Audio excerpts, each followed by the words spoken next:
car on FM 99.9 and AM 1370. Or get them online at 1370wfea.com.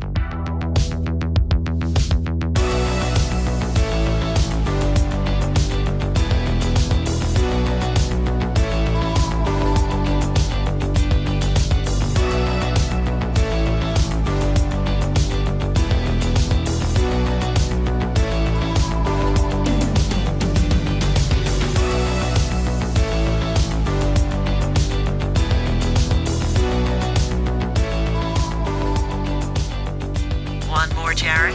Listen on demand at 1370wfea.com.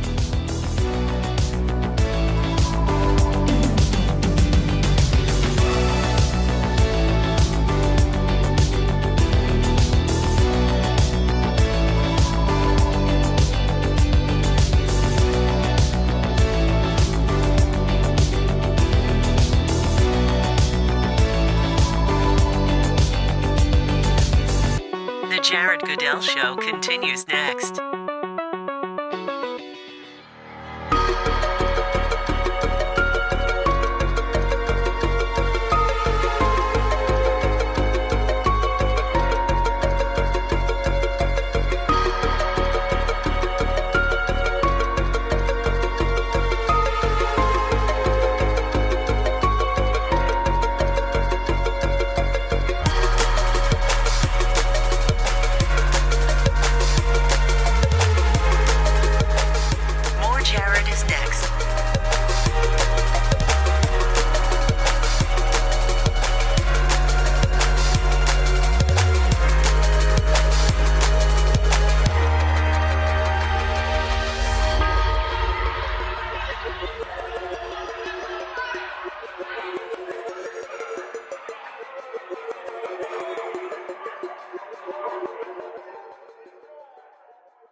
The Jared Goodell Show continues next.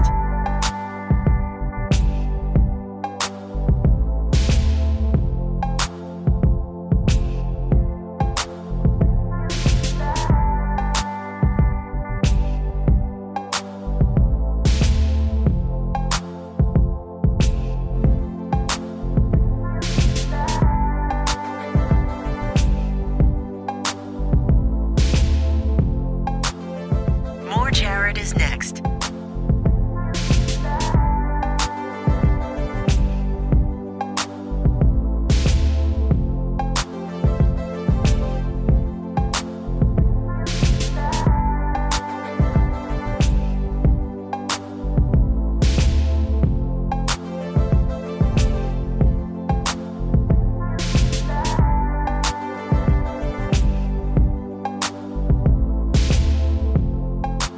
Stick around. More Jared is next.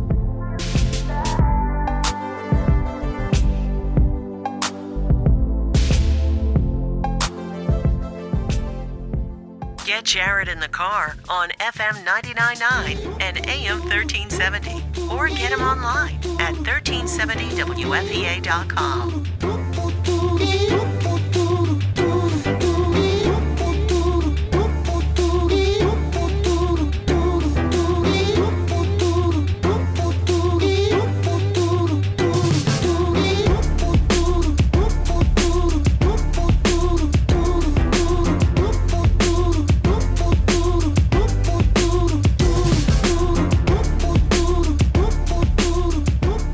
Want more Jared?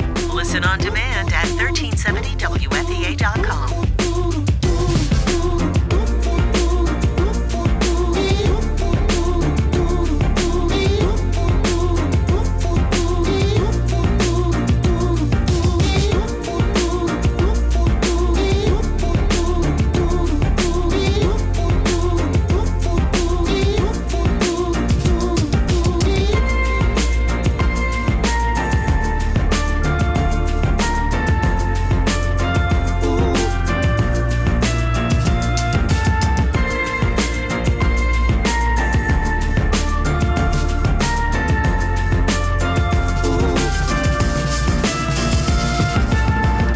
The Jared Goodell Show continues next.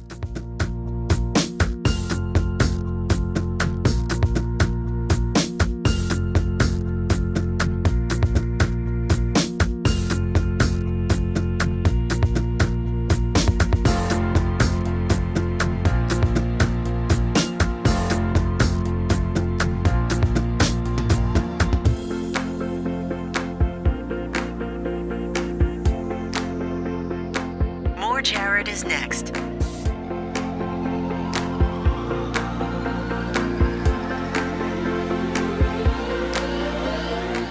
Two, one.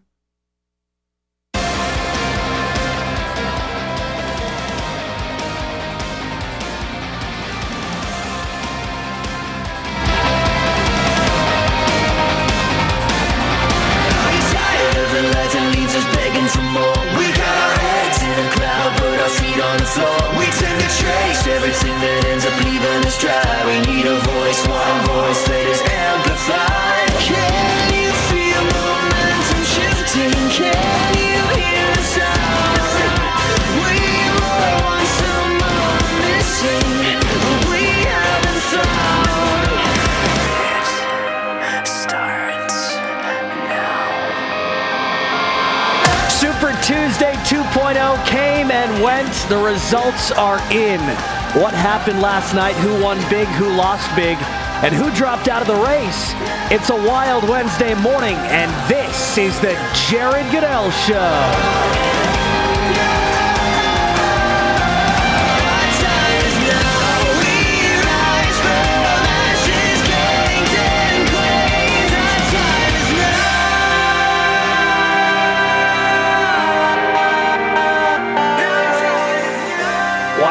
What a night. I woke up in the middle of the night. Well, I went to bed a little later than normal because I wanted to see some of the early returns that were coming in and, just to see if there was anything crazy crazy or wild that the networks were seeing with the exit polls. But there wasn't. So I went to bed and I got up at about 9:30 just to, do a quick... My body just woke me up to do a quick check of the cell phone to find out and to take a look at the alerts and to find out, what states have been called. Florida was called pretty quickly last night. And by the way, Mr. Producer, I haven't told you yet this morning, but we did the Have You Ever game yesterday to make your predictions on what would happen today. Yeah. And you were 100% correct. Of course I was, Jared. The only state that still is too close to call right now is Missouri, and you said that a candidate other than Trump would win Missouri. Right now, Trump is leading in Missouri, but it's still too close to call. So if Cruz wins Missouri, you are 100% right. Jared. Right, based on your never have I ever or have I ever questions yesterday. Close that one. You have no faith in me, Jared Goodell. So some big results coming out of last night. One of the things when I woke up at about midnight last night to do a check on what had happened. What, do you wake up every 2 hours? Well, on an election night, I'm just jazzed. My body's wants to get up and find out what's going on. Maybe you should talk with a grief counselor or something. And I saw Marco Rubio dropped out last night. I was shocked.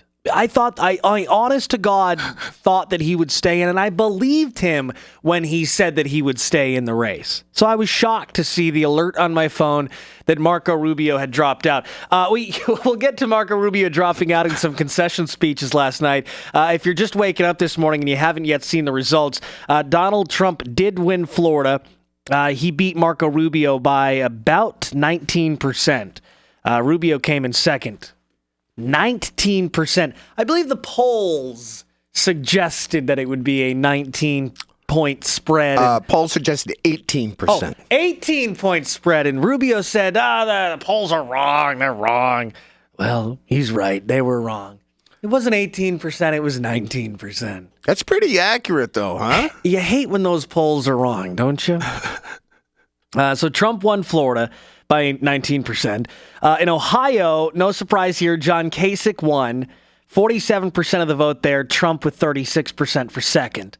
In Illinois, it was Trump with 39%, Cruz with 30%. North Carolina, Trump 40%, Cruz 37%. In Missouri, as I mentioned this morning, still too close to call. Actually, Missouri's too close to call on both the Republican side and the Democrat side. Which is crazy. Mr. Producer last night, first thing he says to me when we get in the car, Bernie didn't have a good night. No. I'm shaking my fist at Hillary Clinton right now. I'm not sure who had a worse night, Bernie Sanders or Marco Rubio. Well, Bernie's still in the race, so maybe Marco had the worst night. On the Democrat side in Florida, it was Hillary Clinton. She got 64% of the vote there. Bernie only racked up 33% of the vote. In Illinois, it was Clinton with 50% of the vote. Bernie close though, riding her rear end with 49% of the vote in Illinois. In Missouri, again, too close to call. Hillary's leading right now by about 1,000 votes in that state. North Carolina went to Hillary, 55%. Bernie came in with 41% of the vote. I didn't realize this, but in some of the states yesterday, one of the selections on the ballot was no preference, and people actually vote no preference. 3% of people in North Carolina, no preference. So they would drive all the way to the polls, stand in line, go in, and just say they didn't care? Right. Basically, they're bi candidate. They're bi Democrat. They're party fluid. In Ohio, Hillary Clinton won there as well, 56% to Bernie's 43%. He just didn't have a good night. They had a couple close ones, but Missouri, obviously the closest, still too close to call, but Bernie did not have a good night either. So Super Tuesday 2 is pretty much over. Delegate-wise, if you're keeping track, Donald Trump now has 621 delegates. Ted Cruz has 396, so there's more than a 200-point spread between Trump and Cruz. The big story this morning, where are his delegates going to go? Rubio has 168 delegates to his name. Now that he's dropped out of the race, those delegates have to go somewhere, right? Now, if you're wondering where delegates have gone in the past, like when Ben Carson dropped out or when Jeb Bush dropped out, where their delegates went, be surprised. Most of those guys' delegates went to Donald Trump. So, will Ted Cruz pick up Marco Rubio's delegates? Probably some of them. Will John Kasich pick up a few delegates? Probably some of them. Will Donald Trump pick up most of Rubio's delegates? Most likely. Most likely. Trump is well on his way, and Hillary, by the way, is well on her way to becoming the nomination. My guess is it'll be Trump Clinton in the fall. And what the exit polls were saying yesterday is that if it is Trump Clinton, that people, a majority of people, voters yesterday, said that they would be open to a third-party candidate, that they don't really want to vote for Trump or Clinton, that they'd rather vote for a different person. So who's the third-party candidate? Is it Vermin Supreme? Is it? Could it be this guy? I don't. By the way, Vermin, he sent me a message, Mr. Producer. He asked if we could mail this button to him. This is Vermin Supreme's Chicken Dance button, his theme song. Sure. I can't believe he left it here. Yeah. So can you take care of that, please? Oh, well, is that what a producer does? Yes. All right, then I guess Take care of the dirty work. So we've been laughing all last week that Marco Rubio just wasn't doing well. He had John Kasich beat him last week in a state. So we put Marco Rubio we put him in the Jared Goodell show hospital, and actually, Kasich beat Rubio in 2 states last week. So we put life support. we put Rubio on life support after he was hit head on by John Kasich. And we put him in the Jared Goodell show hospital. Last night, something sad happened. Rubio was able to speak, but just before taking his last breaths, Rubio was able to speak, and I believe that we have the bedside audio of Marco Rubio last night, just before he passed away. Do we have that, Mr. Producer? I believe we do. All right, let's go ahead and take a listen. This is Marco Rubio last night, bedside, just before he took his last breaths before passing away. While it is not God's plan that I be president in 2016 or maybe ever, that would be correct. Well, today my campaign is suspended. No. The fact that I've even come this far is evidence of how special America truly is. And all the reason more why we must do all we can to ensure that this nation remains a special place. Yeah. And then just before passing away, the priest came in the room and Marco gave his dying wish. This is Marco Rubio's dying. This is such a sad, sad day. I ask the American people, do not give in to the fear. Do not give in to the frustration. We can disagree about public policy. We can disagree about it vibrantly, passionately. But we are a hopeful people, and we have every right to be hopeful. And then it was over. Flatline for Rubio. Is that his wife? Is that his? I think it was the girlfriend he stole from the guy in New Hampshire.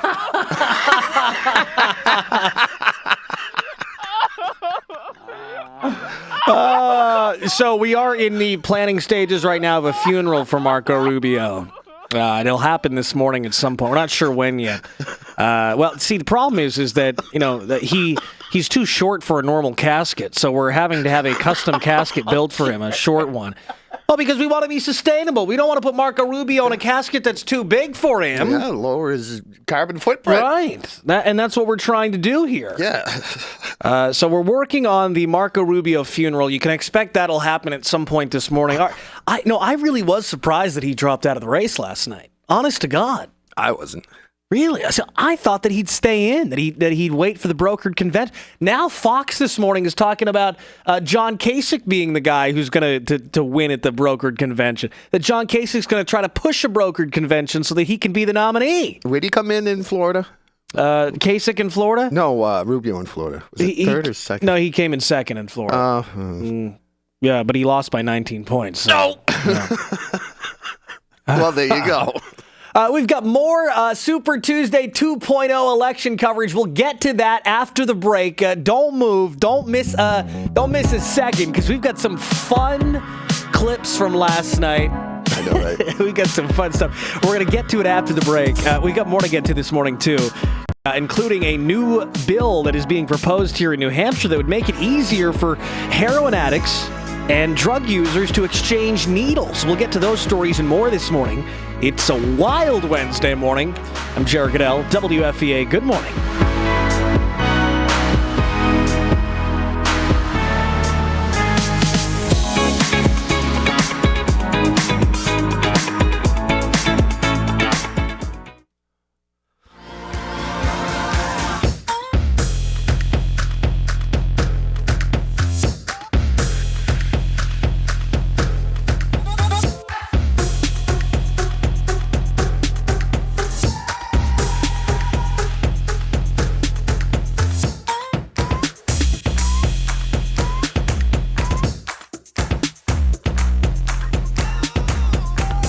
Jared in the car on FM 99.9 and AM 1370.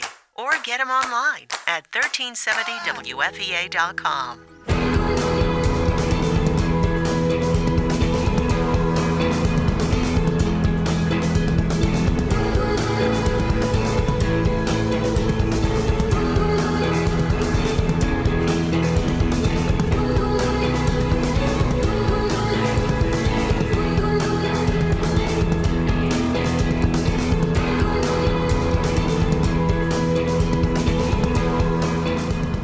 Want more Jared?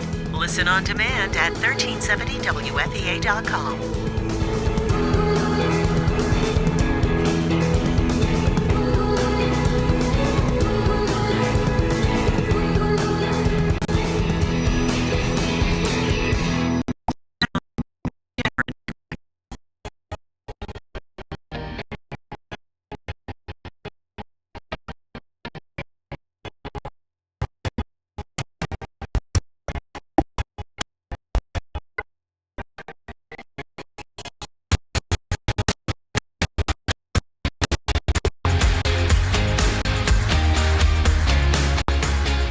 The Jared Goodell Show continues next.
in the car on FM 99.9 and AM 1370. Or get him online at 1370WFEA.com.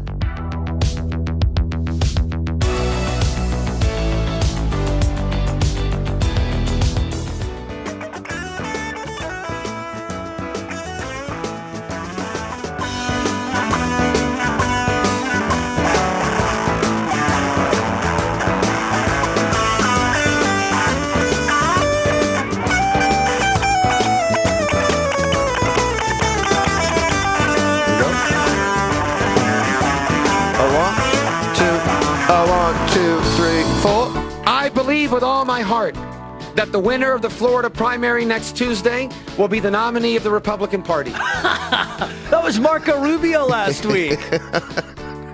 Announcing very matter-of-factly that the winner of yesterday's primary in Florida would become the next president of the United States. I believe with all my heart that the winner of the Florida primary next Tuesday will be the nominee of the Republican Party. You think he still feels that way? Open mouth, insert foot. When I watched the Marco Rubio concession speech, did you watch it? No, I did not. It looked like, you should watch it. It looked like a kid who, wanted to cry, but was trying not to, like holding back. Yeah, a little whimpering. And I'm not saying that to be funny, but really, I and I know you're going to laugh at me when I say this, but I actually felt bad for Marco last night.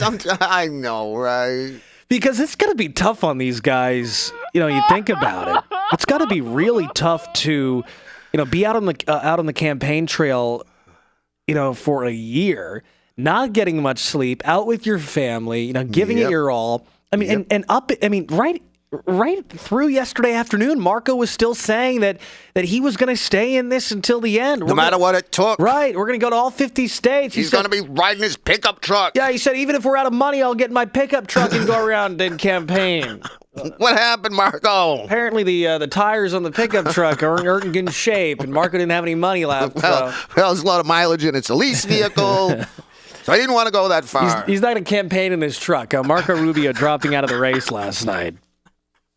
Trump winning Florida, Illinois, and North Carolina. No surprise, John Kasich took Ohio. And Missouri's still too close to call. Hillary swept pretty much everything. Actually, she did sweep everything. Missouri's still too close to call for both Republicans and Democrats. When did the polls close? Last night, some states 7, some states 9. So, and they haven't counted them yet? Well, they count them, but there's a thousand vote difference. So it's just too close. Yeah. So they have to verify the count. Oh. So there you go. There you have it. Hillary. Curse you, Hillary. Interesting fact for you here. Now, and pay very close attention. The media is already doing this. They're already pushing John Kasich like crazy. Fox News this morning is talking about how great Kasich is and how he's the guy that is going to save the party and how he's going to come out and how he's going to be the guy that's going to win at the contested convention in Cleveland. They're already working on it. So, as the mainstream media is pumping the good on John Kasich, who won Ohio last night, of course I have to pump the craziness that John Kasich is. So I've compiled all of the best things that John Kasich has ever said, just to prove to you that he truly is a old, crazy guy. All right, John Kasich, he's just an old, out of his tree old guy. Okay. I'm president. I am going to once and for all try to reunite Pink Floyd. Yes, go ahead. I came to Steubenville because it's where I grew up. Oh, I didn't grow up in Steubenville. We have a lot of people who are disciples of kind of the darkness, and I'm actually the Prince of the Light. Kasich will still not reveal how he snagged that hot wife. You go in, you come out. You go in, you come out. No, that isn't working. He gave me a carved piece of wood. It was like magic. We're exporting non-blue tongue cows to Turkey. It'll lock you up for 1,000 years. Because I saw a race between a statue and a glacier, and the glacier won. As one person said, you just seem to be an enigma. Shirley Smith, who's hugging me. That's why I believe in God. Somebody's got to stand up for him. They have a lobbyist, but we don't see him here. Best lobbyist in the world. We'll all meet him someday. This is not Valentine's Day where we stuff the ballot box, okay?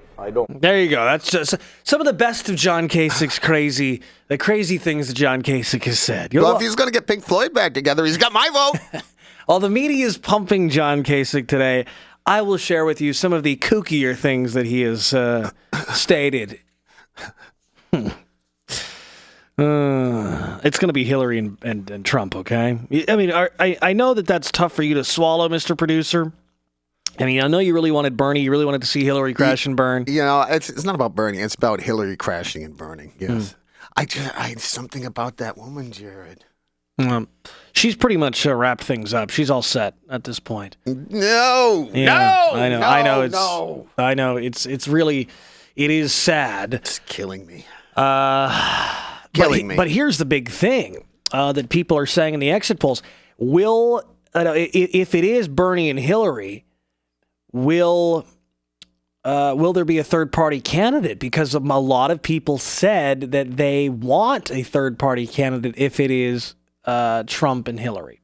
Never happened. You don't think there'll be a third party candidate? So even if it was, I mean, they'd be unelectable. Bloomberg came out and said he's not going to run.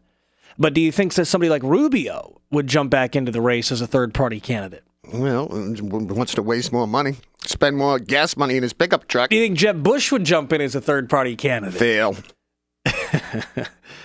I don't know. You know, it's not over. It is just not over. I think the best has yet to come. What? Just when you think it's reached its peak, this presidential cycle, I don't think it has. I just don't think it has. I know, right? They want to have more debates too, don't they? Yeah, they want to have a debate next week on Fox with the Republicans. So it would just be Cruz, Kasich, and Trump. If Trump decides to go. But Trump doesn't want to do it, right? So, well, that's another question. What does he stand to gain with another debate? Well, I think he stands to lose, and I think he knows that. At this point, now his job is to protect his position. So if Donald Trump gets up on a debate stage and he struggles or has a bad night, that could severely hurt him. Right. You know, now that the field has dwindled down, it could hurt. So he doesn't want to do it, but Fox says we're doing it with or without you. I can't imagine that many people would watch if it was Ted Cruz and John Kasich on the stage. Is that what they said? Do or die, they're going to do it for sure? That's what Fox said yesterday. Megyn Kelly came out and said, we're doing this debate. She's moderating it. We're doing this regardless. But I wouldn't watch it if it was Ted Cruz and John Kelly. I mean, what's the entertainment factor? And John Kasich doesn't have a chance to become president. He doesn't. He's won one state. You know? So it's really Ted Cruz. So it's a one-man debate. Boring. Scott Spradling, the former political director, gives us his thoughts on the Super Tuesday results next. I'm Jared Goodell, WFEA. Good morning.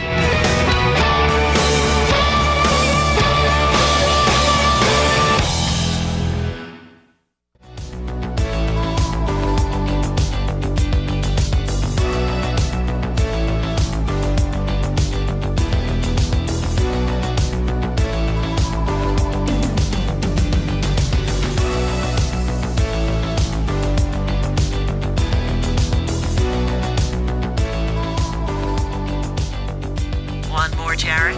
Listen on demand at 1370wfea.com.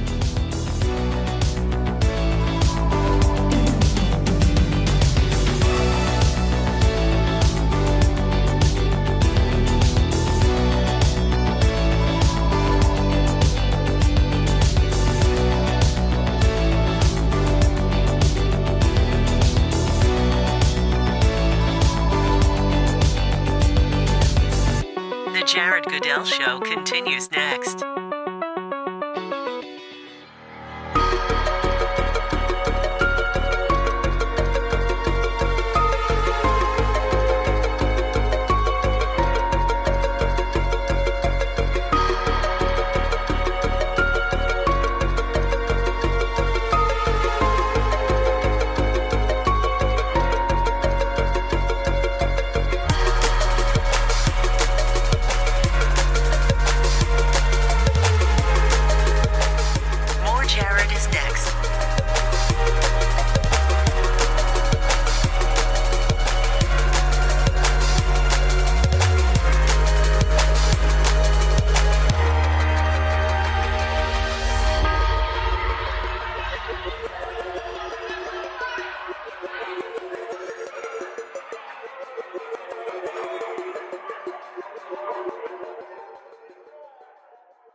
The Jared Goodell Show continues next.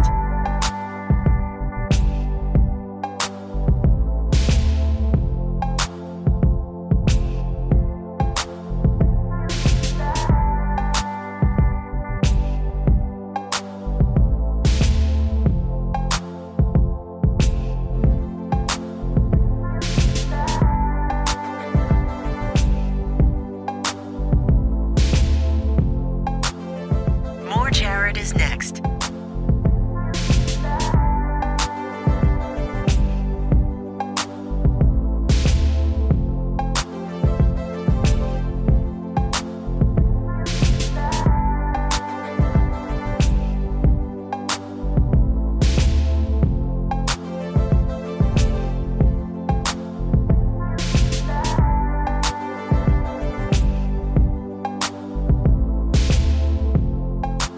Stick around. More Jared is next.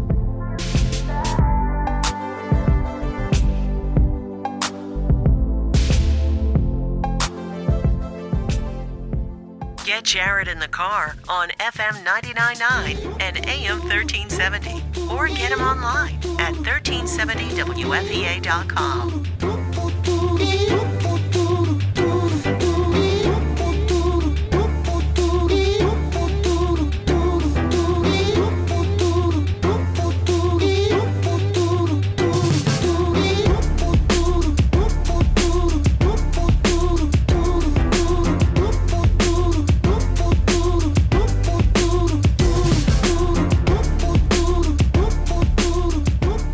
Want more Jared? Listen on demand at 1370WFEA.com.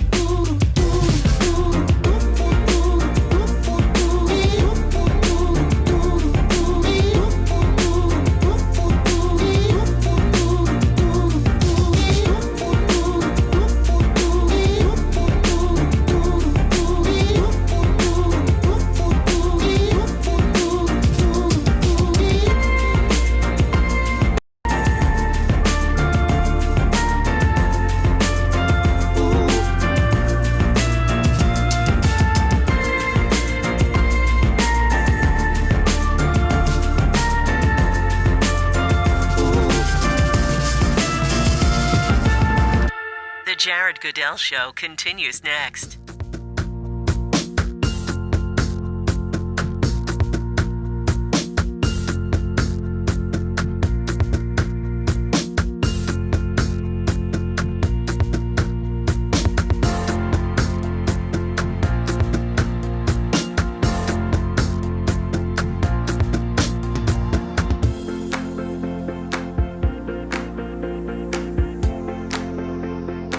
More Jared is next.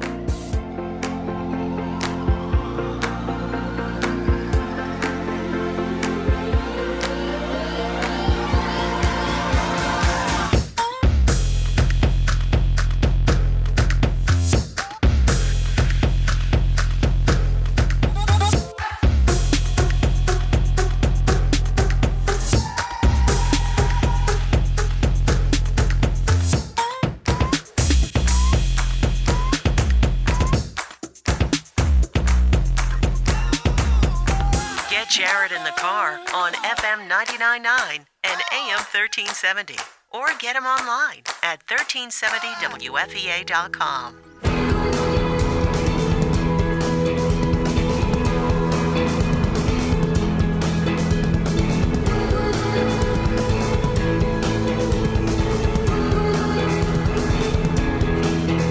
Over 50%. Because I'm at 43, 45, actually now, according to The Economist, I'm at 53. And I have to explain to these people, they don't understand basic physics, basic mathematics, basic whatever you want to call it. When I don't get over 50, we have 4 people, right? We have 4 people. Do you understand that? Basic physics. You know, that's why. Sometimes Donald Trump doesn't sound like the smartest tool in the shed, does he? Right? But then again, he only gets 2 hours of sleep a night, allegedly, so. Donald Trump, the big winner yesterday in the Super Tuesday 2, the Mega Tuesday primaries. Florida and Illinois and North Carolina went to Trump. John Kasich won Ohio. Missouri's still too close to call at this point. I still haven't seen any final numbers coming in. As of late. It looks like both on the Democrat side and the Republican side, there's about 1,000-point difference between Trump and Cruz in Missouri, and 1,000 vote difference between Clinton and Sanders in Missouri. So that state too close to call right now. I've got family in Missouri. I lived in Missouri for a year. That's right. Great place. Maybe we should get my family. We'll get my uncle on the line and have him do a report from, honest to God, in the town that he lives in Missouri. I lived in the town Moundville, Missouri. Find out what the polling locations were like there yesterday with a town of 31 people. What was the voter turnout there? At least when I left, the population was 31. It may have grown to 32 or something. Literally 31 people? Yeah. Wow. Moundville, Missouri. Look it up. It's a real place. Of course it is. Scott Spradling, the former political director at WMUR, standing by on the line. Scott, you stay up late last night watching all the returns? I did, and with all this talk about physics, it's making me uncomfortable, Jared. I was told there would be no math in this interview, so I'm a little bit nervous this morning. Well, can you explain to us why Donald Trump doesn't get more than 50% of the vote? Is it geometry? What is it? Well, it does involve physics and gravity and, 4 candidates, now 3. So, yeah. Well, hey, now there's only 3. So the arguments are steadily evaporating why you shouldn't get more than 50% in some of these upcoming states. I guess now we'll see what happens. All right, let's go to the Republican side first. Trump yesterday, the big story, I guess, is Florida. No surprise, the polls had suggested that Trump would win by 18 percentage points. He won by 19 percentage points. Marco Rubio is from Florida. He's a senator from Florida. It's his home state. He said, the polling numbers, they're garbage. They're not right. They're incorrect. They turned out to be dead on, Scott. And, the polling numbers have been criticized really since day one. I mean, you and I were talking last fall, and you were skeptical yourself of the polling numbers. But, man, how spot on have the numbers been so far? They've been really good, except for Michigan, right, where Bernie upset Hillary on the Democratic side. On the Republican side, the numbers have been really, really good. They've been essentially within the margin, if not spot on. And, you and I were openly speculating about Rubio's fate on Monday and what kind of argument he would have to come up with to lose Florida and still be in the race to be an option for, say, a brokered convention down the line. And the two of us were struggling to come up with something that sounded like a good, sound argument. And judging by his dropout last night, he had the same struggle. So, maybe not a surprise with the outcome, and maybe a mild surprise that he dropped so quickly that there wasn't even any analysis. It is, I'm done. So we're down to 3, but you're right. The polls have been really good in terms of figuring out what the outcomes are going to be, and, it makes you really start doing the math when you look at the future states and where Donald Trump continues to lead. I guess the scary part for Republican, for conservatives, for Donald Trump is, the polling numbers have been so spot on, and the polling numbers are suggesting that Donald Trump gets beaten in a general election by Hillary Clinton. That is certainly should be a concern for the Republican Party and for Donald Trump, finding a way to tighten those numbers up, the general election numbers between Hillary and Trump. But let me ask you about the exit poll question that seemed to be a huge red flag yesterday. That's the question. If it is Trump and Hillary in the general election, would you support a third-party candidate? And overwhelmingly yesterday, voters said that they would prefer a third-party candidate over both Clinton and Trump. I saw some of those numbers, and they were eye-popping. I think it was, correct me if I'm wrong, I'm pretty sure it was North Carolina that had as many as 44%. Right. So that is a really strong feeling. And look, for people who are listening, Jared, who love Donald Trump, they're listening to this and saying, they've become the Rodney Dangerfield campaign. They just get no respect. No matter how well they do, no matter how many states, the conversation still is about how does the establishment upend this Donald Trump thing. And they just may not be able to. With what's left and what he has to do, it is reasonable that he gets enough delegates. It's not a slam dunk, but he's certainly a lot closer. But there is no question among voters on the Republican side of the aisle that Donald Trump is an enormous lightning rod candidate. People either strongly favor him or they strongly want something else. And these numbers are indicating that there is mileage there for Republican candidates to be looking for a third-party choice. And look, we got to face the fact that that's music to the ears of the Clinton family. I mean, we got to remember Bill Clinton beat George Bush because of Ross Perot, and we could be seeing history repeating itself with a Clinton on the general election ballot and a third-party candidate essentially handing the keys to the White House to a Clinton family member. Do you think, Scott, though, that the polling numbers when it comes to the general election, polling numbers, think they might be off a little bit with some Republican voters, some conservative voters saying that they won't vote for Donald in the polls because they see another candidate right now in Ted Cruz or maybe John Kasich or maybe Marco Rubio in the past? They said, I'm anti-Donald, so no, I won't vote for Trump, but I would vote for Cruz or Rubio or Kasich. Do you think that could be skewing the numbers a bit? Yeah, I mean, look, there's always a high temperature in the primaries. So yes, there is definitely some coming back home momentum that gets generated by each party, because the same could be said among Bernie Sanders fans for Hillary Clinton. However, these poll numbers in the states among Republicans that are suggesting between what I was seeing on TV last night, numbers that were in the 30s and the 40s right. of percentages of people saying they'd be wanting to look at a third-party option, that's a big chunk of the voting electorate among Republicans who turned out that are saying they either want something else or they're sending a red flag warning that quite possibly they're not going to turn out and vote, or heaven forbid for Republicans, they vote for Hillary Clinton. So there are other polls that show that exact thing, that there is a distinct percentage of people that will either cross over the aisle or not show up in November if Trump is atop the ticket. And that has ramifications not just in the presidential race, but, for example, in New Hampshire, Kelly Ayotte versus Maggie Hassan for U.S. Senate.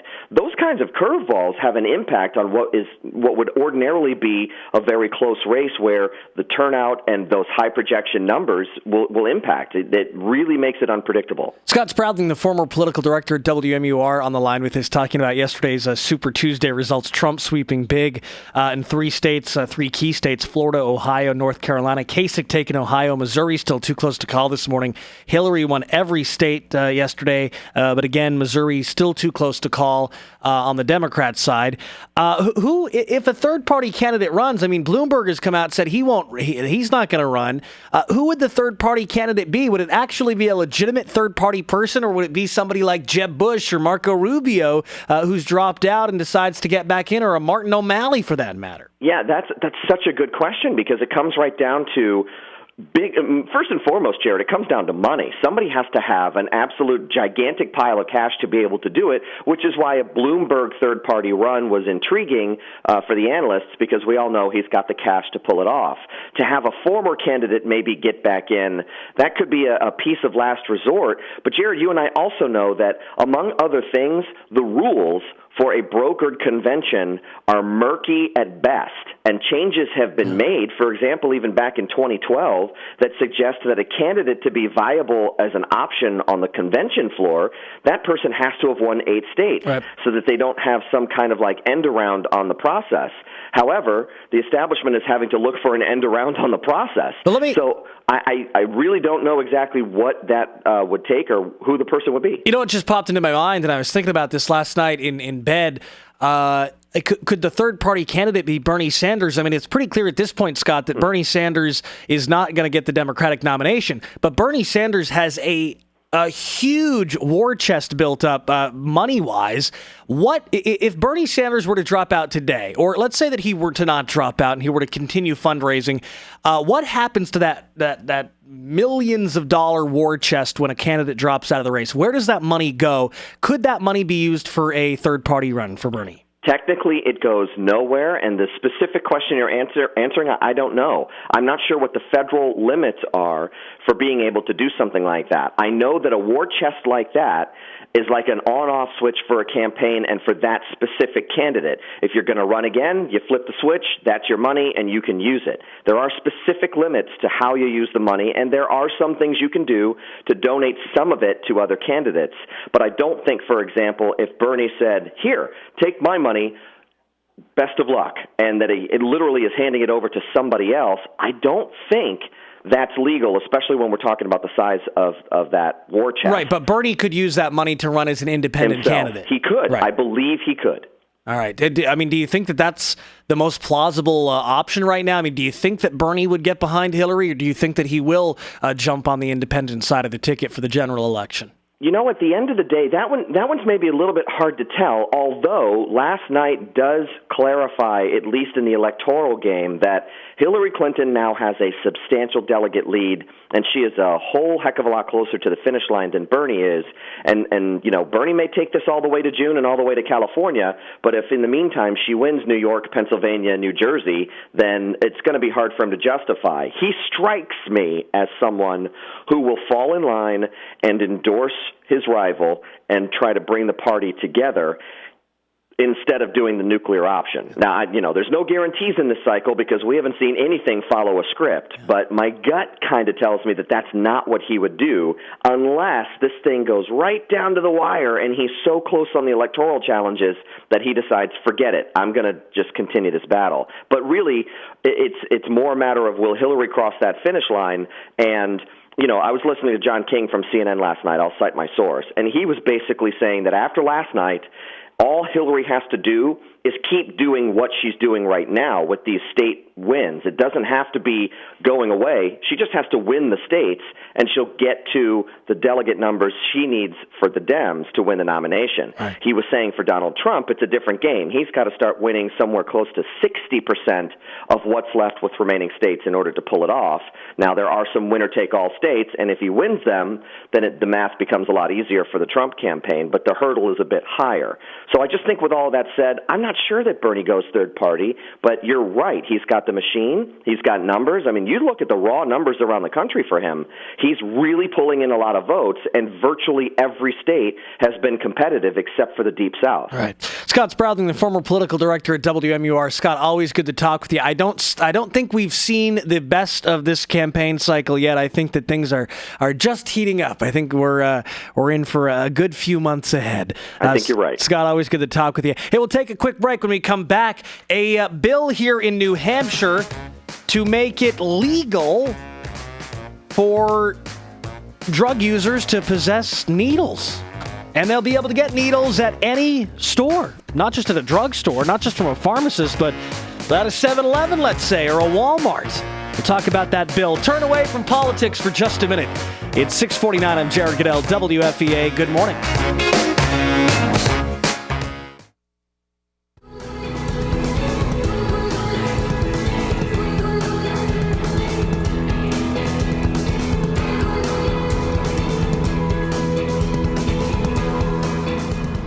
Want more Jared? Listen on demand at 1370wfea.com. Stick around. More Jared is next.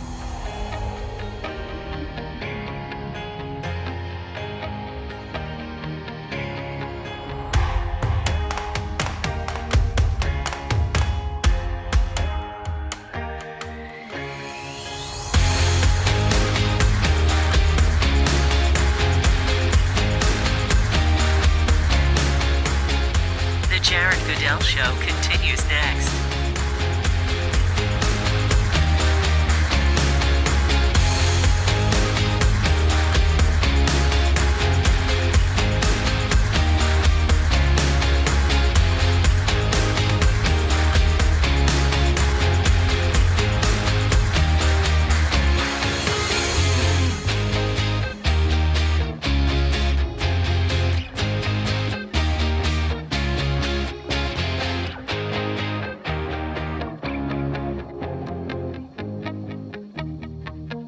More Jared is next.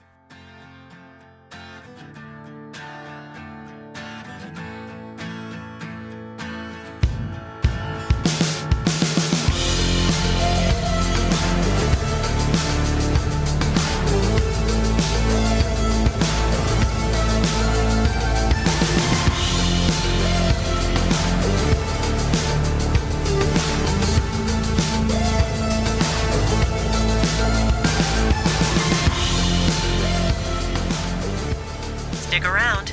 More Jared is next.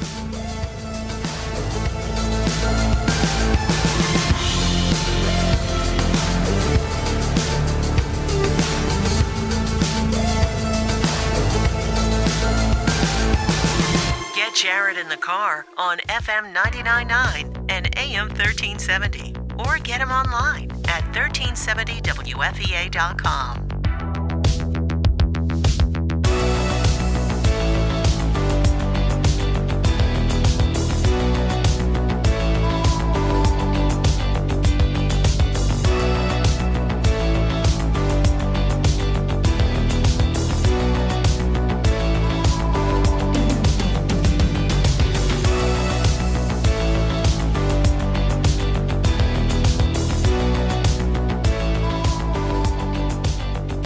Want more Jared? Listen on demand at 1370wfea.com.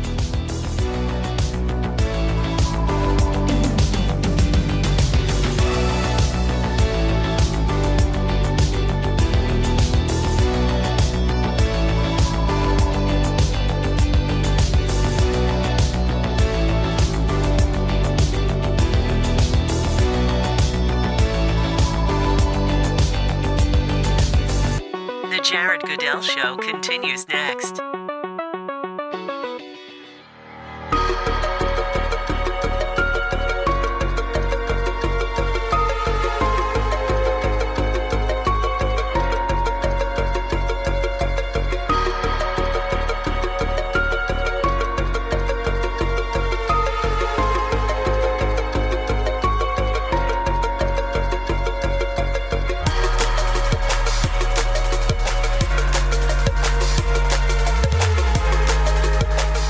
More Jared is next.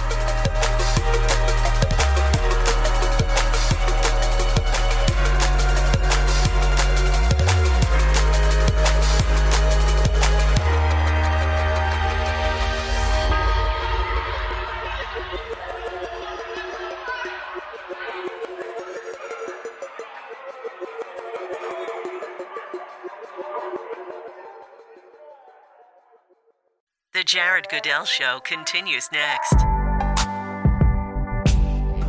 The low rider.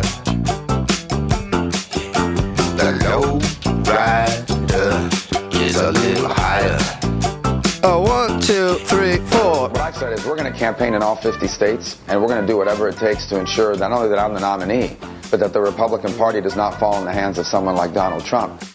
Marco Rubio came up short last night. I'll be here all morning. We'll get back to Super Duper Tuesday results here in a few minutes after the top of the hour. Trump wins Florida, Illinois, North Carolina. Kasich taking Ohio. Missouri still too close to call this morning on both the Republican side and the Democrat side. Hillary won every state, Florida, Ohio, Illinois, and North Carolina. Again, Missouri still too close to call as of this morning, but Clinton and Trump are leading in Missouri, both leading right now by about 1,000 votes apiece.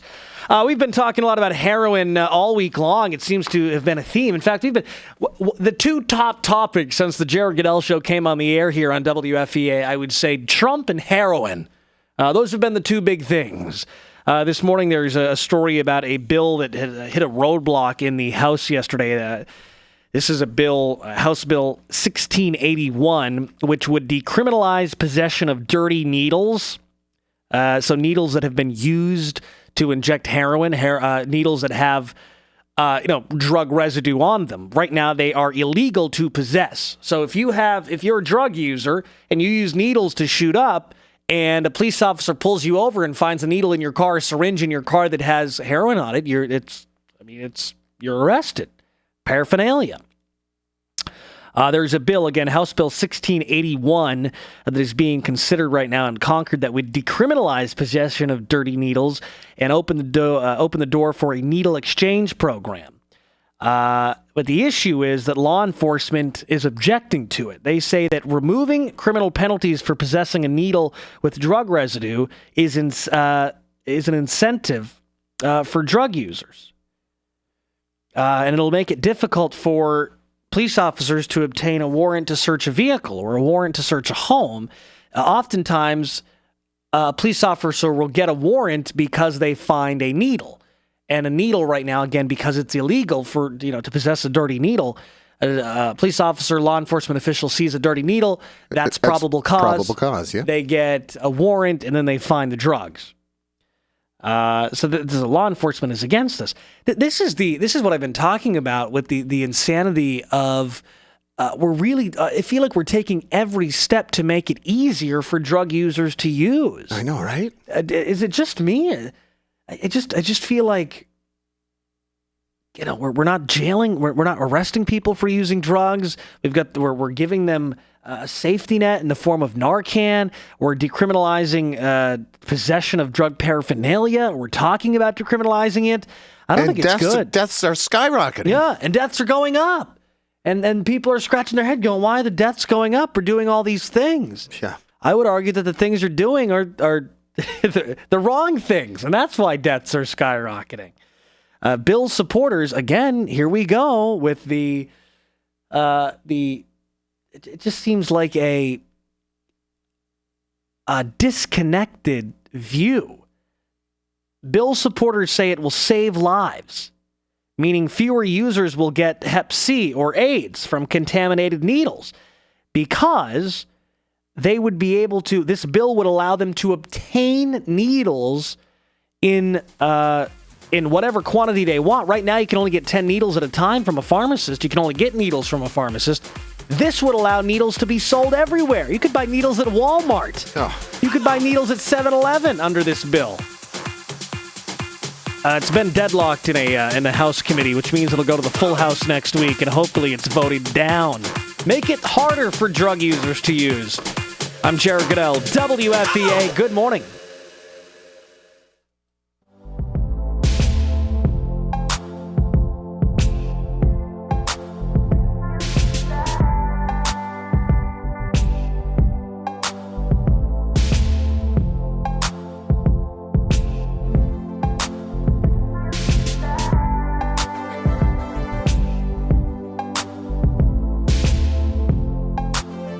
More Jared is next.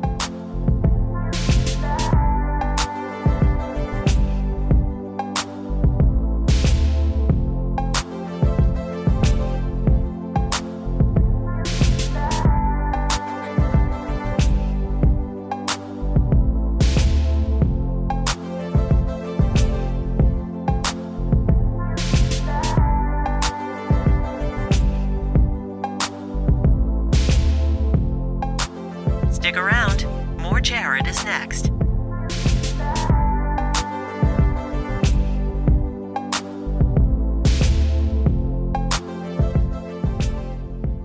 Get Jared in the car on FM 99.9 and AM 1370. Or get him online at 1370wfea.com.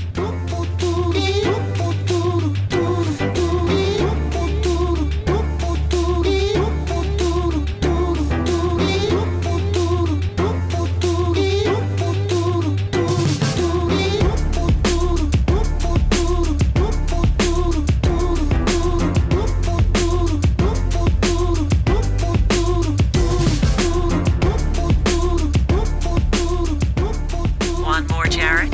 Listen on demand at 1370wfea.com.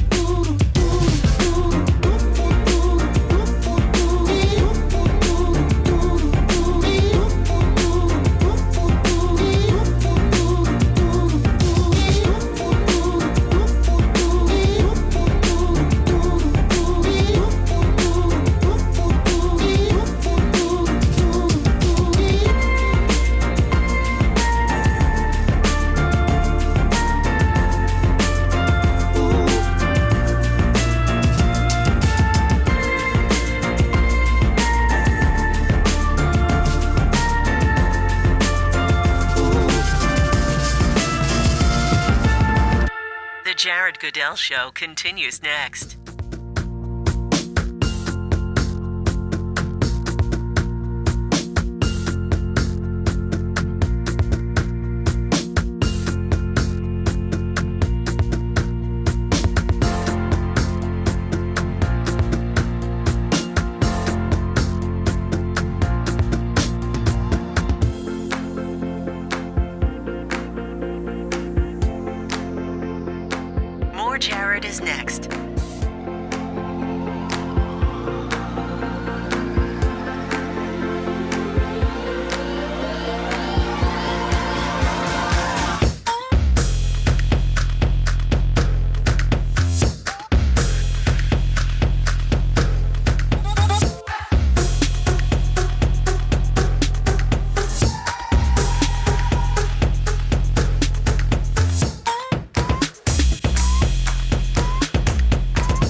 Jared in the car on FM 99.9 and AM 1370. Or get him online at 1370wfea.com.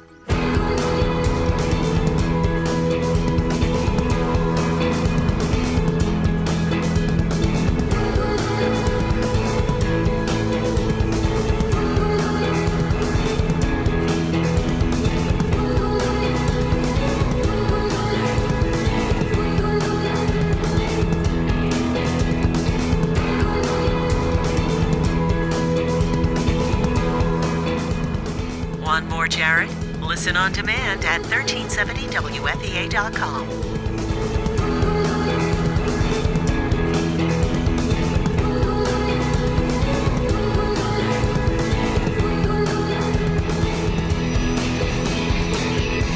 Stick around. More Jared is next.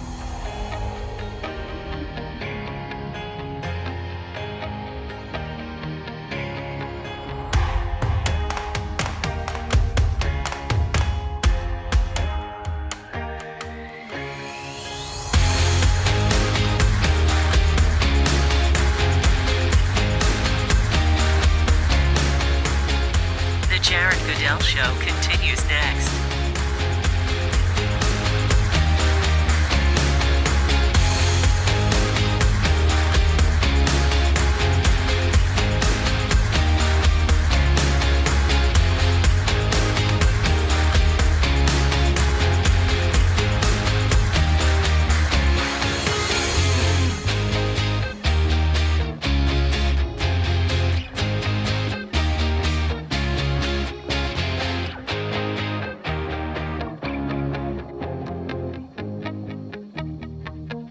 More Jared is next.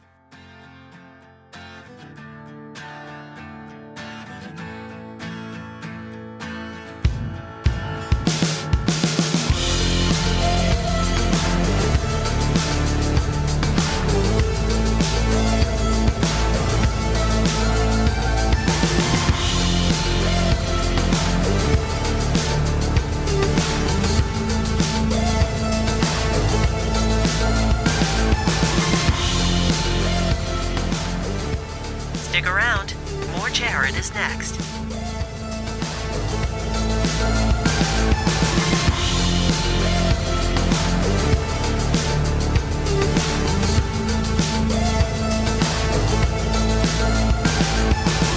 Get Jared in the car on FM 99.9 and AM 1370. Or get him online at 1370wfea.com.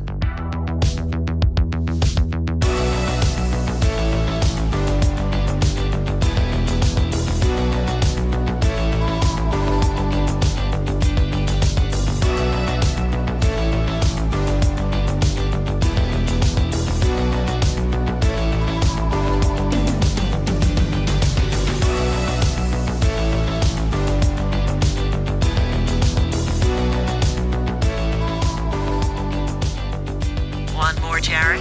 Listen on demand at 1370wfea.com.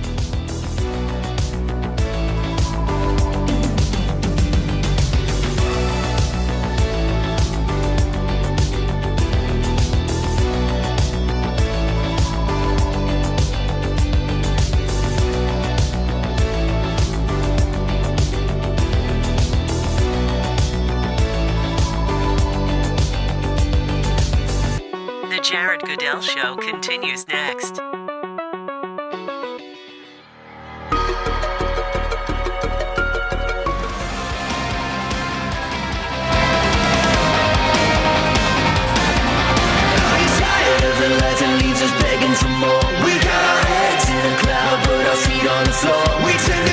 Everything that ends up leaving us dry.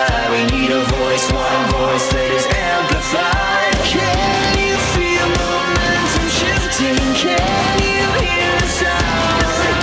We were once someone missing, but we haven't found. It starts now.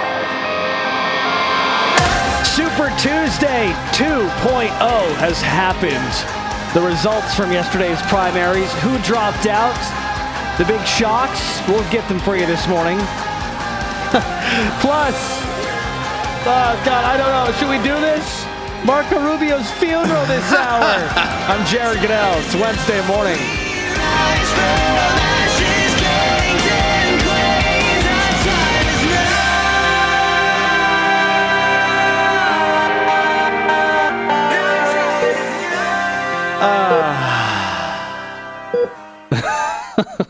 I see we already have Marco Rubio's heart monitor.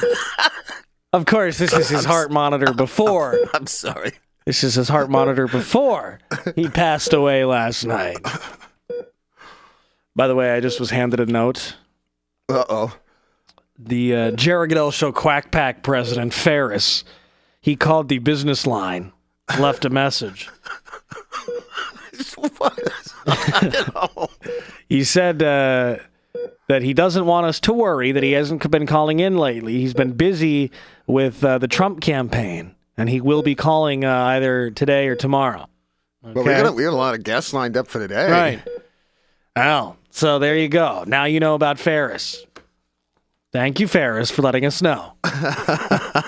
We were very concerned about your well-being. That's why you couldn't sleep last night, Jay. Right. All right. So last night, yesterday was the big Super Tuesday, Mega Tuesday. There's a bunch of names for it. All the primaries happen on Tuesday. So every time there's a primary on Tuesday, it's Super Tuesday. Anyways, yesterday, Florida, Ohio, Illinois, North Carolina, Missouri, voters in all of those states headed to the polls in both the Republican and Democrat races. In Florida, Trump took down the win, 46% of the vote there. That's the big story. Rubio came in second with 27%. So Trump schlonged Rubio 19 points, 19-point margin in the state of Florida. Ouch. Yeah. That's going to leave a Marco. In Ohio, it was Kasich who won, 47%. Trump got 36% of the vote. Illinois, Trump 39%, Cruz 30%. North Carolina, Trump 40%, Cruz 37%. So Trump swept the board in all states but Ohio. Now, you'll notice that I didn't mention Missouri. Missouri's too close to call in both the Democrat race and the Republican race. Too close to call. Trump is leading in Missouri. On the Democrat side, Clinton won every state, and she's leading in Missouri right now, but still too close to call. All right? So, stick around for that when we'll find out what happened in Missouri. Great state of misery. There is just an announcement coming in. You may have heard this in CBS News, but if you haven't, I want to share this with you. President Barack Obama says he has chosen a nominee to replace the late Supreme Court Justice Antonin Scalia. He'll announce his pick at 11 o'clock this morning. This will be a big news story throughout the day today with a Supreme Court Justice nominee being named. I'm going to go ahead and guess that whoever the nominee or whoever he nominates will not be somebody that's confirmed by the Senate. But we'll look forward to that announcement. And maybe we can begin to speculate in the coming hour or so on who he might be nominating. But again, that announcement coming from the president this morning at 11 o'clock. It's a Jared Goodell Show news alert! We should have had an alarm or something to sound. Breaking news alert should have just sounded when we brought you that breaking news this morning. But instead, we'll bring you the sounds of the Marco Rubio campaign last night. It was a rough night for the Rubio campaign. Rubio, again, lost to Trump. Final vote in Florida, 46% for Trump, 27% for Rubio. It was a 19-point spread for Rubio. And he got up last night at around 9:30. He got up on the stage and said that he, in fact, was conceding and he would be dropping out of the race. While it is not God's plan that I be president in 2016 or ever. Oh, wait, he said or ever? While it is not God's plan that I be president in 2016 or maybe ever, and while today my campaign is suspended, the fact that I've even come this far is evidence of how special America truly is. And all the reason more why we must do all we can to ensure that this nation remains a special place. It's kind of demeaning to yourself when you say it's not God's plan for me to be president now or ever. While it is not God's plan that I be president in 2016 or maybe ever. It's kind of a demeaning statement to say about yourself. Isn't it? Pretty much. When a presidential candidate drops out of a race, do you think that they go home and like sleep for days, in a state of depression? Yeah, what do you think happens? And turn the TV off, unplug all the computers. Yeah. Don't answer the phone. No, lock the door. Nobody talk to me. Nobody touch me. Nobody leave me alone. I just want to lay here and cry. Drink hot chocolate or something. Poor Marco. I know, right? He's drinking a glass of warm milk this morning. Last night, before Marco passed away in the 2016 presidential race, he gave us his dying wish. I ask the American people, do not Give us the flat line. Do not give in to the frustration. We can disagree about public policy. We can disagree about it vibrantly, passionately. But we are a hopeful people, and we have every right to be hopeful.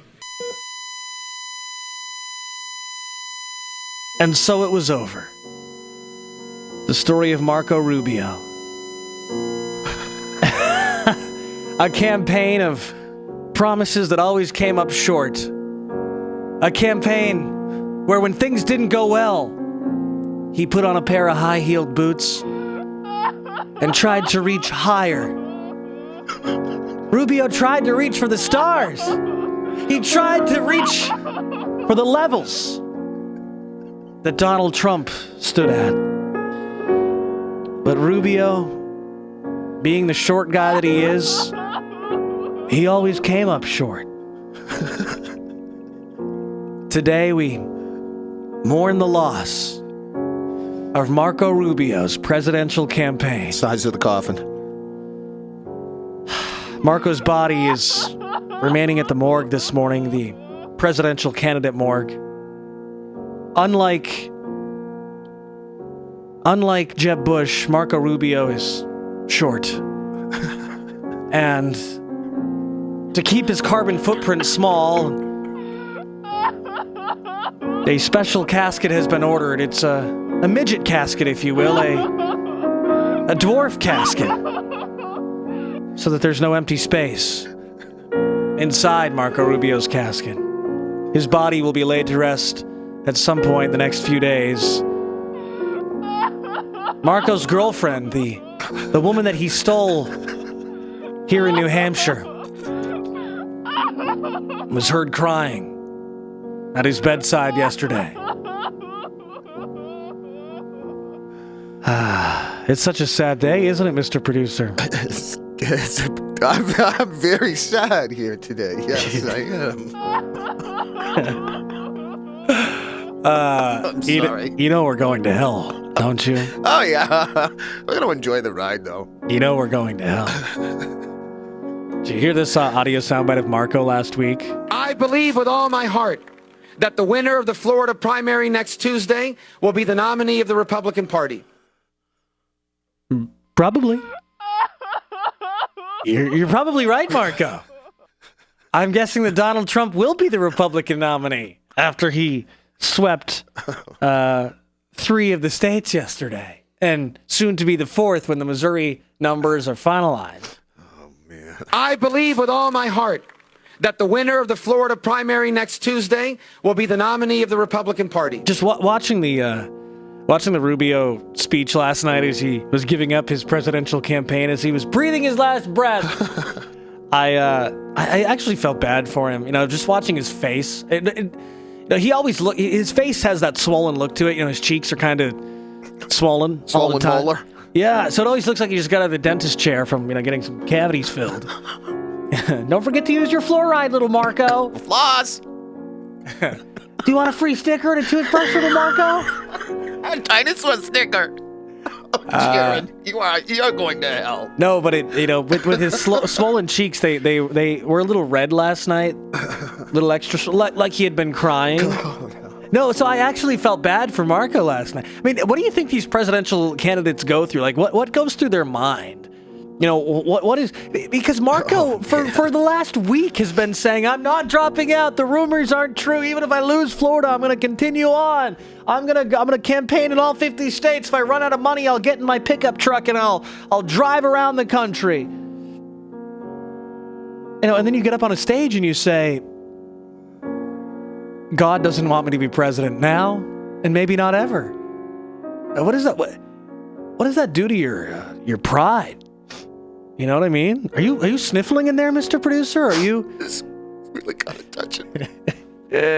What I've said is we're going to campaign in all 50 states, and we're going to do whatever it takes to ensure not only that I'm the nominee, but that the Republican Party does not fall in the hands of someone like Donald Trump. Well, good luck with that.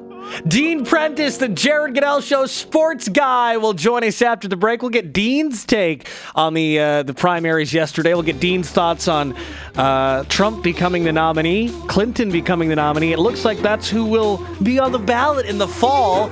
Exit polls suggesting that voters in North Carolina, nearly half of all voters in North Carolina at exit polls yesterday, said that if it was Clinton and Trump in the general election, that they would prefer a third-party candidate.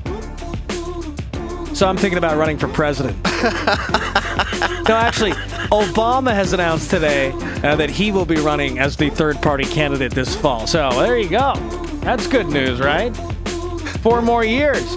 No, in all likelihood, I think it'll be Bernie Sanders running as a third-party candidate. How crazy is that? Dean Prentice joins us next. I'm Jared Goodell, WFEA. Good morning.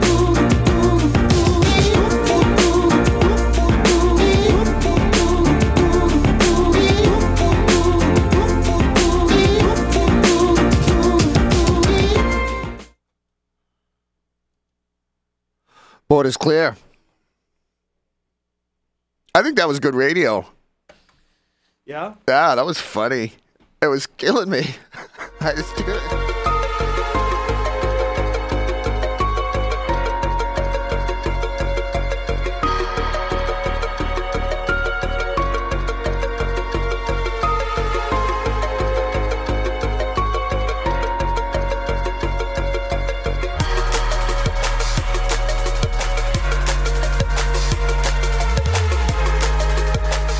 More Jared is next.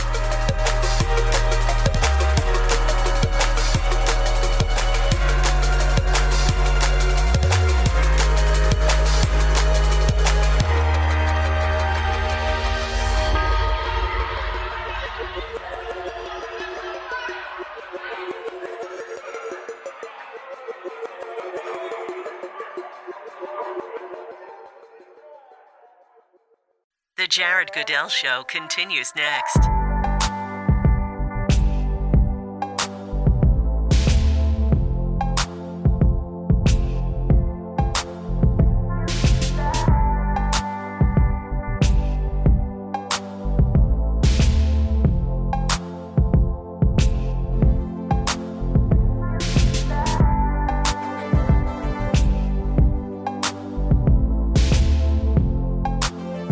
More Jared is next.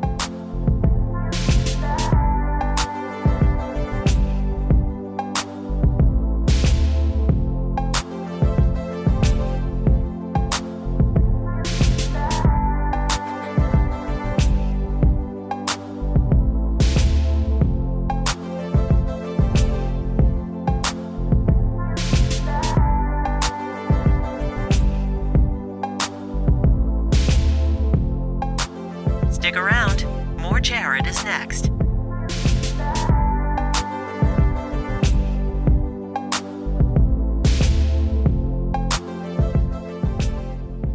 Get Jared in the car on FM 99.9 and AM 1370. Or get him online at 1370wfea.com.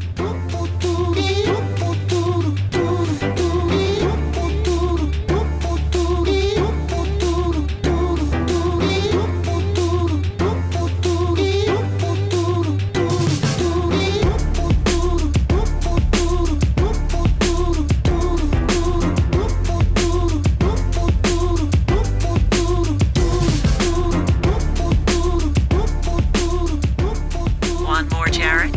Listen on demand at 1370wfea.com.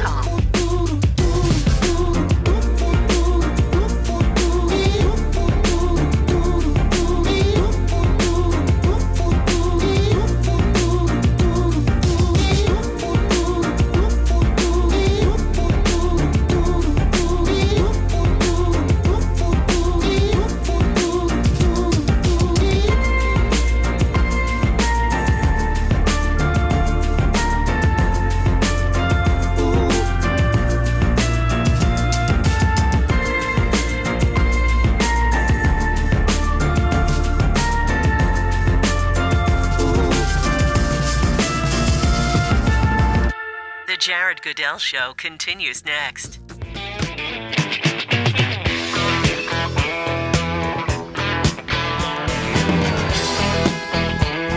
Oh, 1, 2, 3, 4. Hey, how are ya? Hello. What's going on? Is it Wednesday morning? Stayed up late last night. I just want to know who's going to win, who's going to lose. Wake up over there, Jared. Have another do-si-do Girl Scout cookie. Yeah, another line of do-si-dos off my desk. That's what I'm doing this morning. How are you doing? How you doing? How you doing? How you doing? Dean Prentice, the Jared Goodell Show's sports guy, is standing by. Dean, good morning to you, sir. Good morning, Jared. What's going on? Did you stay up late last night watching election coverage? No, I was up pretty late, but we had a lot going on in the sport world yesterday in the Boston area, so Yeah. I was tuned into that. Not who cares about the presidential race? We had the Celtics, Bruins, and the Patriots making big trades, signing free agents. So I had no time for the election. I already know who's going to win that anyway. Who's going to win? I already told you, and I'm not voting for her, but Hillary Clinton wins this easily. It's not even going to be. It's going to be double digits. Did you just call? Did you just call Hillary a him? No, the presidential election is over. Over. Okay, who's going to be the next president, Dean? I already told you, Hillary. It's not even going to be close. It's going to be double digits, Hillary. The Republicans have just screwed this mess up. That's a fact. All right. Well, there you go. I'm undefeated against you, so I'm sure she's not the one that you think is going to win it all. So people side with whoever you want. I'm not voting for her, but I'm just telling you what's going to happen. I'm a realist. I see what's happening. All right. So Dean says Hillary wins the general election. In a romp. I don't think that Dean, I'm going to tell you, I don't necessarily think that you're wrong. In a romp. No. All right. Well, we'll see what happens. Yesterday in Florida, it was Trump winning, beat Marco Rubio. Rubio dropped out. Dean, what do you think these candidates go through? You know, because right up until the last minute, they say, I'm staying in, I'm sticking it out, I'll stick through all 50 states, I'm going to the convention. And you know that they know that they're on their last leg, or at least you hope that they know they're on their last leg, that they're not going to make it, that they're never going to be president. Yeah, he needed to face the music a little earlier. Yeah. I mean, he was holding out hope of winning his home state, but I mean, I almost think he would have been better off for his career dropping out before Florida, because to lose in your home state, I mean, that's just embarrassing. That'd be like a Budweiser guy coming into my territory and taking all my stuff. It's just bad. I'm a Coors Light guy. I mean, that's just bad. I don't understand it. Did you hear Dean Marco's concession speech? The first line of it. Let me play it for you real quick. You'll love this. While it is not God's plan that I be president in 2016 or maybe ever, Or maybe ever. I'd say I'd go with door number 2, Ricky. I know it's Marco, but I struggle not calling him Ricky Rubio. I'm sorry, I apologize, but I just wonder what it's like for these guys emotionally. You know, to run, spend all this money, think you're going to be president, you know, have that pipe dream, and then get beat, get schlonged, and have to announce that that you're never going to be president. well, it's not his money, so he's got to travel the country, speak in front of a lot of people, try to prop his name up. You need to learn when to say when, as they used to say when I was in high school, and he should have said when a long time ago. That's the problem. He should have got out when the getting was good. All right, Dean, go ahead. You get the sports thing over with. Oh, huge deals for the Patriots, in my opinion. Patriots trade Chandler Jones, their all-pro defensive end. They trade him for the one that was found in the parking lot naked after smoking synthetic marijuana. They traded him yesterday to the Arizona Cardinals. They ended up getting Jonathan Cooper, who was a 7th pick overall in the draft 3 years ago. Good potential. Had an injury his first season, so he has struggled a little bit, has missed some time, but they're hoping they can rebuild him and get production out of him. And they got a 2nd-round pick back, and after losing a 1st round and a 4th round with the whole Deflategate thing, that's a good deal for the Patriots. They were not going to be able to re-sign Chandler Jones anyway, so they got good value out of him. So I know that excites you. And they also signed Howie Long's son, Chris Long, who's a former second overall pick in the draft, has been a great player for the Rams for a lot of years. He signed a 1-year deal. He just wants to win, so he's coming to New England to try to win a championship. And he's very, very good player, professional, getting kind of old as far as football goes, 31 years old, but I think his attitude and the way he works will make him a good fit with the Patriots. So nice day yesterday for our New England Patriots. Not such a great day. I heard you say you were up late last night. I'm assuming you were watching the Bruins out west. They were in California. They lose 3-2. Celtics lose in Indiana. They're missing Jay Crowder, sprained his ankle the other night. They would have won that game with him. They lose by 5 late. Disappointing night for our Boston's teams as far as on the field, but the Patriots in the offseason doing quite well as far as I'm concerned. Is it just me? Get all that? You write that down? Take notes? Is it just me, Mr. Producer, or is this segment of the show like the biggest snooze fest? Wow, Jared. You don't like sports. You want me to talk about my sex tape? Yeah. Now we're talking. Yeah. You go. ahead. I'm seeing a lot of money getting thrown around. Peepholes, sex tapes. Right. I'm thinking I might make one. I'm a sports guy. Who knows? I know. You can borrow mine. Got to talk to the wife. I'm trying to think what section your sex tape would be in, on the website. You know what I mean? We do not need to put me in a category this morning. Thank you. Dean Prentice, the Jared Goodell Show sports guy. Yeah, I don't know. I mean, maybe we need to review doing this segment because, we could be taking what we're paying Dean and we could just put it in my pocket and be done with it. You know what I mean? I think that'll get your head. Dean Prentice, the Jared Goodell Show sports guy. It was good to talk with you, I think. See if we talk to you tomorrow. What do we got coming up? We have Arnie Arneson coming up around the corner. Yes, sir. Yeah. Which segment do I dread more? Sports or Arnie? I know I love Arnie. I love Dean, too. I love them both. Arnie Arneson next. I'm Jared Goodell, WFEA. Good morning.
More Jared is next.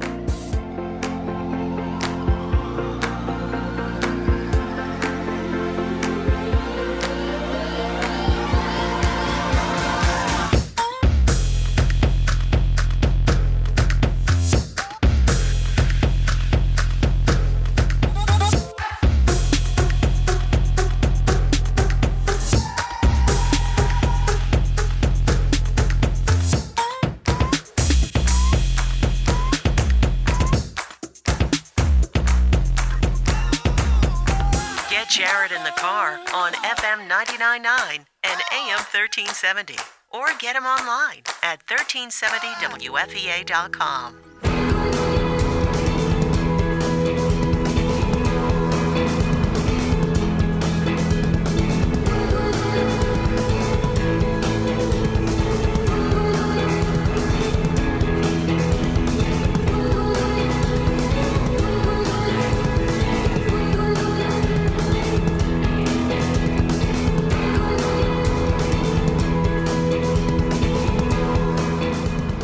Want more Jared?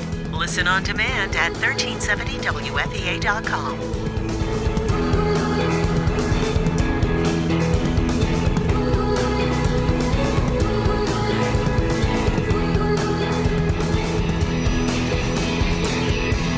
Stick around. More Jared is next.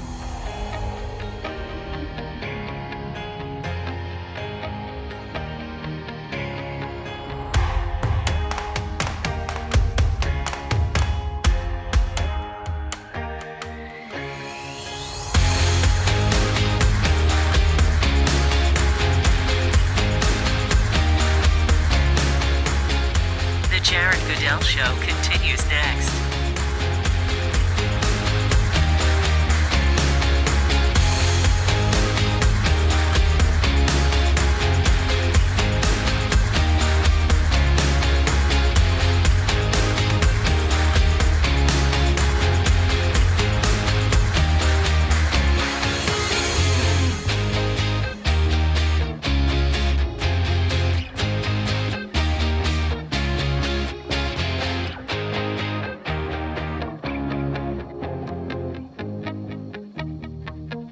More Jared is next.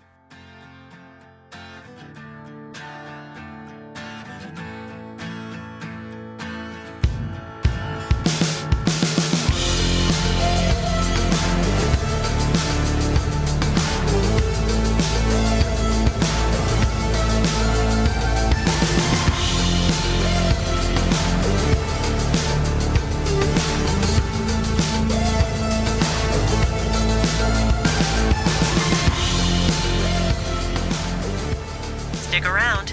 More Jared is next.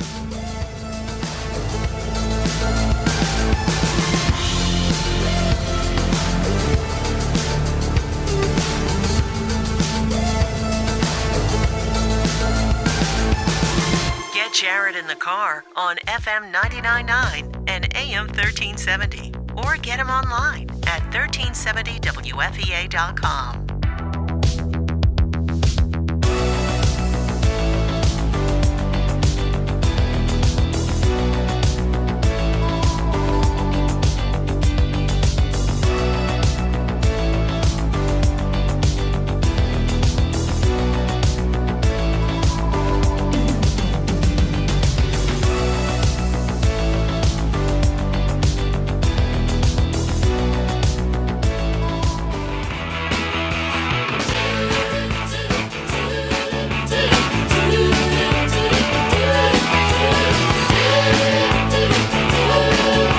A one, a two, a 1, 2, 3, 4. Hey! Hi! I keep watching the video of Marco Rubio. His concession speech last night. I'm really starting to feel bad for him. No, you're not. No, I know. I know you think I'm not, but I'm honest to God. Like, people think I'm heartless.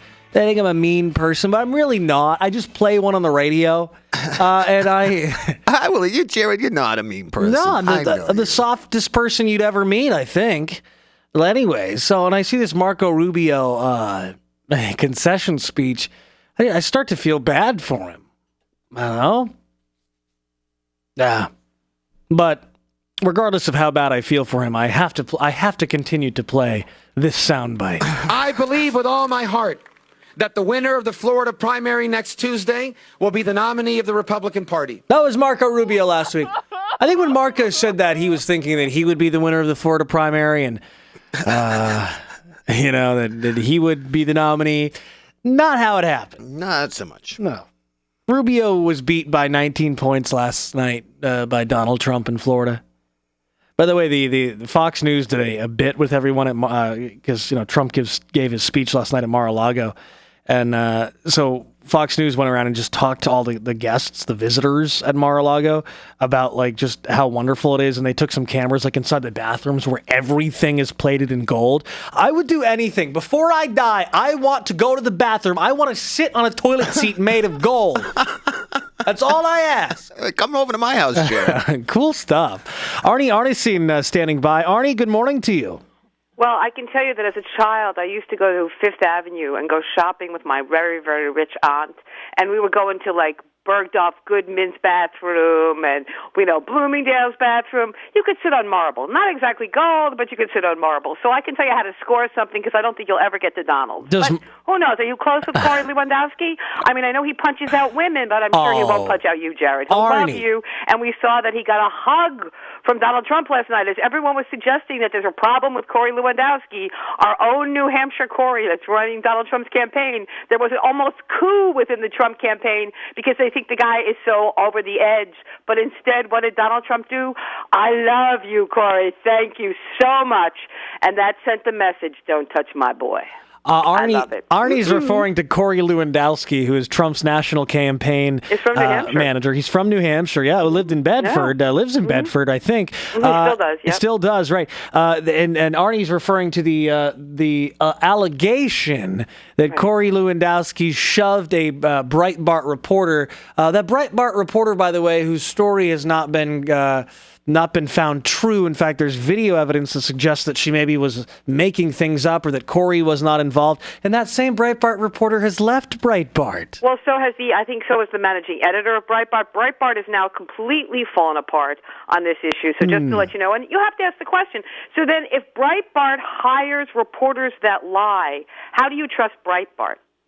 Because if you're telling me that she lied, and they made the decision basically to support Trump and suggest that, she was a liar, then the question is, who else is lying at Breitbart? And what has to be in your resume in order to become a reporter there? Well, it raises all these interesting questions, and Breitbart is falling apart as a result. But Arnie, you can't have it both ways. You can't have your cake and eat it too. Was she womanized by Corey Lewandowski, or is she a lying reporter? I'm not having my cake and eat it too. Is she telling the truth? Then how come you didn't support her? Is she lying? Then how come you hired her? That's not having it both ways. It's their inconsistency, not mine. Arnie, yesterday across the United States, Donald Trump swept 3 states, Florida, Illinois, and North Carolina. Missouri still this morning is too close to call on both the Republican side and the Democrat side. On the Democrat side, it was Hillary Clinton winning every state, Florida, Ohio, Illinois, and North Carolina. She's leading in Missouri right now. Trump's leading in Missouri as well as of right now. The big story, I think, this morning is really not the results. I think the results are what everyone expected. Marco Rubio getting schlonged in his home state of Florida and dropping out of the race. The big story is the exit polls, which are suggesting that people know that it will be Clinton and Trump on the general election ticket this fall, and that they don't like that. They would prefer a third-party candidate. Yeah. Well, the thing is that you have 2 candidates, Hillary Clinton and Donald Trump, with incredibly high negatives. Incredibly high negatives. Donald Trump walks into this race with negatives, in the mid-60s. Hillary walks into this race with negatives in the mid-50s. That's unheard of, walking into a presidential campaign where over half the American people say they don't like them. I mean, it's kind of amazing. But can I just remind everyone, remember how Bill Clinton won in 92 and Bill Clinton won in 96? Bill Clinton never got 50% of the vote. Never. So that doesn't necessarily mean anything because when you realize, remember, Ross Perot ran in 92, Ross Perot ran in 96. So Bill Clinton, who never got more than 50% of the vote, if he ran for a third term today, he probably could get reelected in a heartbeat by both Republicans and Democrats. So the fact that you come in with these incredible negatives speaks volumes about what the American people really think going in and what they end up getting as a result. But I still think that these are 2 very interesting, flawed candidates. Hillary flawed because she is the personification of the institution of government that you don't like. And Donald Trump is flawed because Donald Trump can't figure out how to tell you the truth. But that's okay. He's an entertainer. But it's okay. So are you suggesting that if a third-party candidate enters the race, it would help give a win to either a Trump or a Clinton? Who knows? Well, depends on who that do. I mean, if right now the Republicans are the ones that are looking for the third-party candidate. The Democrats are not. The Democrats, they'll hold their nose and they'll vote for Hillary Clinton. They will be fine with her because they care about the Supreme Court. And they know that Hillary, no matter what happens, whether you trust her on trade, whether you're hysterical about war, all those things, a Supreme Court justice is a lifetime appointment. And you need to make sure that the person that makes the lifetime appointment will make an appointment that you think will be someone that you could sort of value on the Supreme Court and on the bench. So I think that's why Democrats are sort of, okay, who will Donald Trump appoint? His sister? I mean, come on. I would love it if Donald Trump appointed his sister. His sister sounds like me. But this is the problem for Republicans. They're the ones looking for the third-party candidate, which basically means they're looking for the excuse to have Donald Trump lose, so that technically it's not that they did it, but this third-party institution did. Well, so I disagree with you, Arnie. I think that the candidate that would become the third-party person is Bernie Sanders. I mean, Bernie Sanders is the guy that has the war chest right now. He'll never do it. He's got the money, though. He'll never do it. He's got the support. And you know why he'll never do it? For a lot of reasons why he'll never do it. What Donald Trump talks about, everyone keeps saying, remember you asked me the other day, was Donald Trump a racist? You asked me that question. Yeah. And I said, no, he just basically knows how to make everybody the other, and therefore blame everybody for what's wrong with America. So whether it's a black, whether it's an immigrant, whether it's Hispanic, whether it's a Muslim, he sort of clumps everyone together and they become part of a continuum. But the other thing that Donald Trump talks about, which is really where Hillary's Achilles heel is on the issue of trade. And the problem is everybody believes in fair trade. What they don't believe is the trade they got. Because the trade they got basically shipped everybody's jobs overseas. It didn't protect the American worker. It screwed the American worker. And the American worker who's the most shafted in America are white men. Those are the people that lost their jobs. They are so angry. And what they heard in Bernie Sanders and what they hear in Donald Trump is a message that relates to them. Here's the interesting part.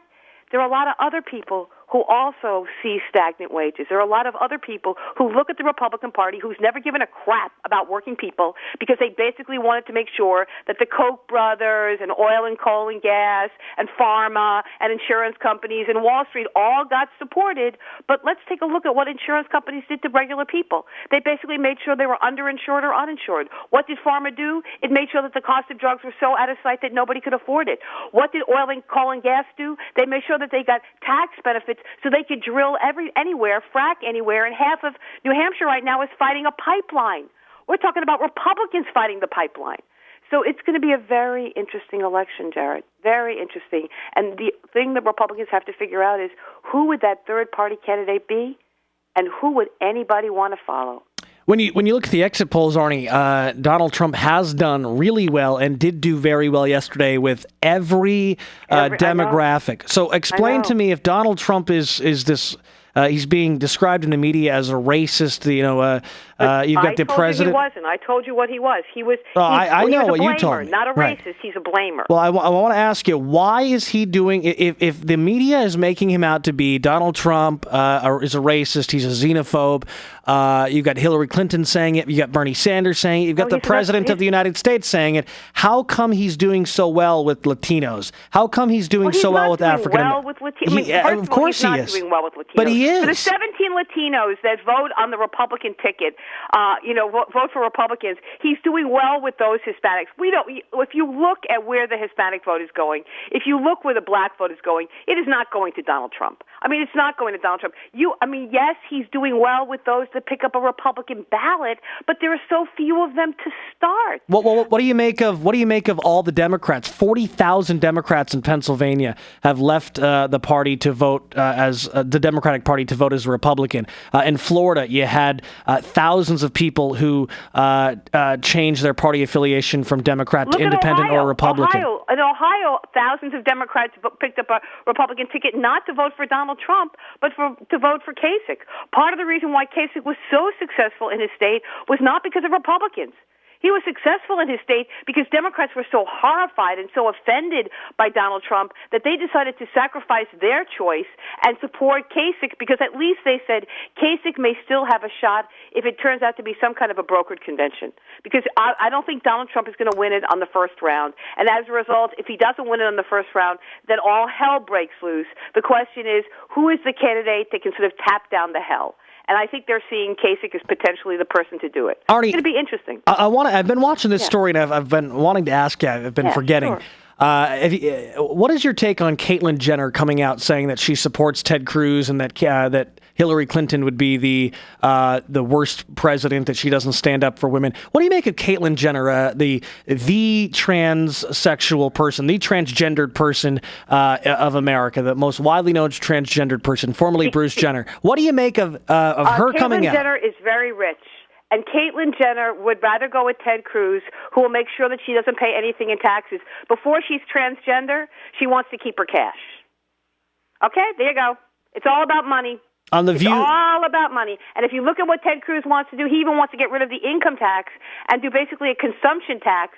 And what she knows is that she's got lots more money than she'll ever be able to spend. So consumption taxes are going to hurt working folks, but the really rich, oh, they're going to love it. And transgender Caitlyn Jenner, she's really rich. Are you? It's all about her wealth. Are you angry that Caitlyn Jenner? Well, you say that she's selling out. Are you angry that she's selling out and she's not standing up with the party that would stand up for her? I think no. Just because you're a trans doesn't mean that you want to look at Hillary. What is most important to Caitlyn Jenner, and what's most important to her, is to make sure that she keeps her amassed wealth.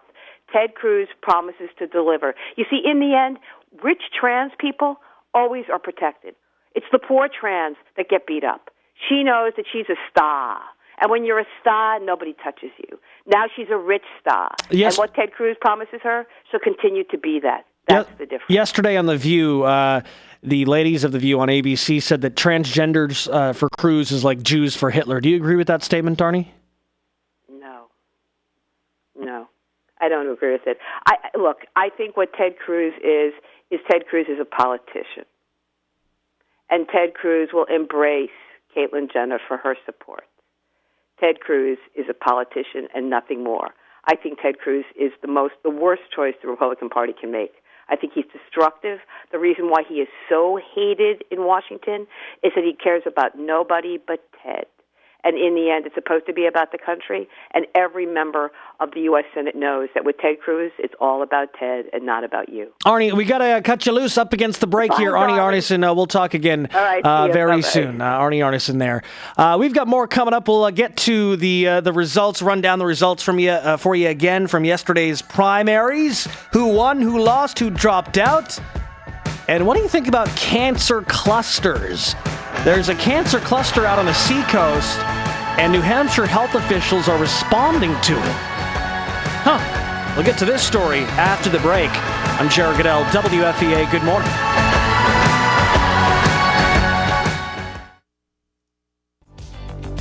Want more Jared? Listen on demand at 1370wfea.com.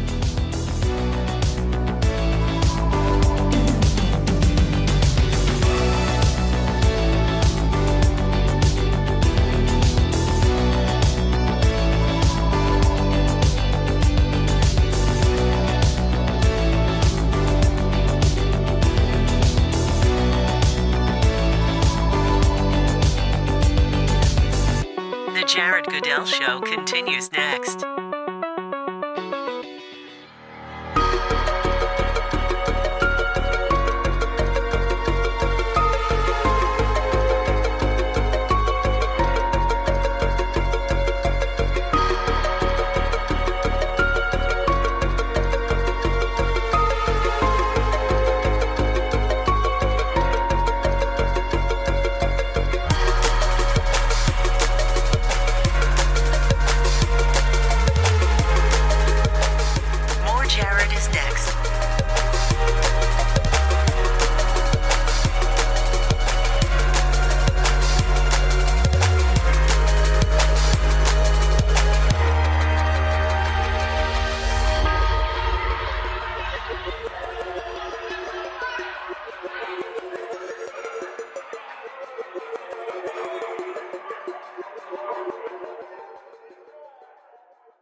The Jared Goodell Show continues next.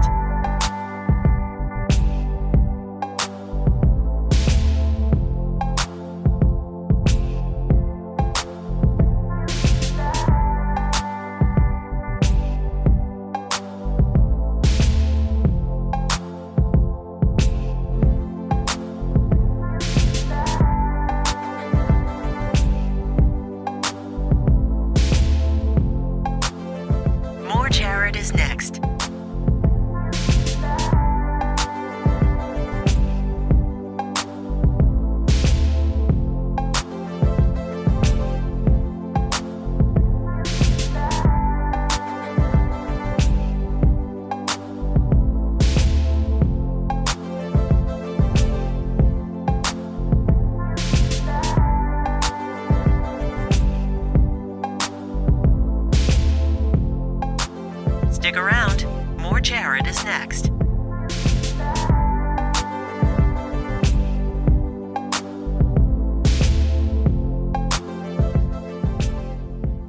Get Jared in the car on FM 99.9 and AM 1370. Or get him online at 1370wfea.com.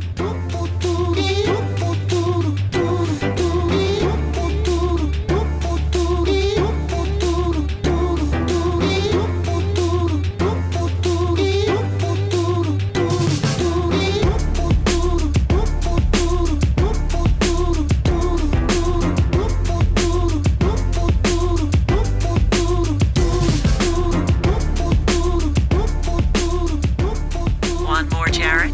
Listen on demand at 1370wfea.com.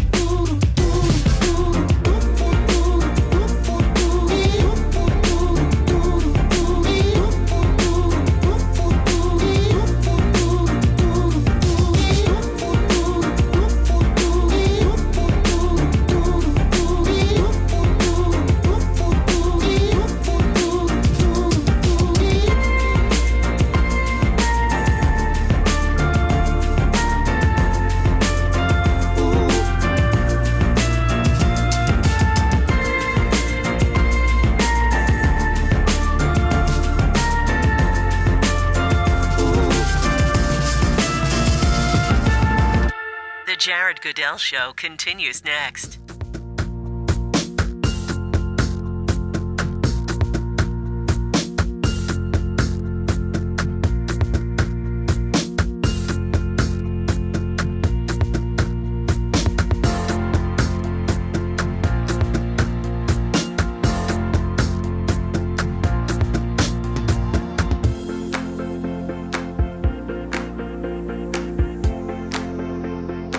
More Jared is next.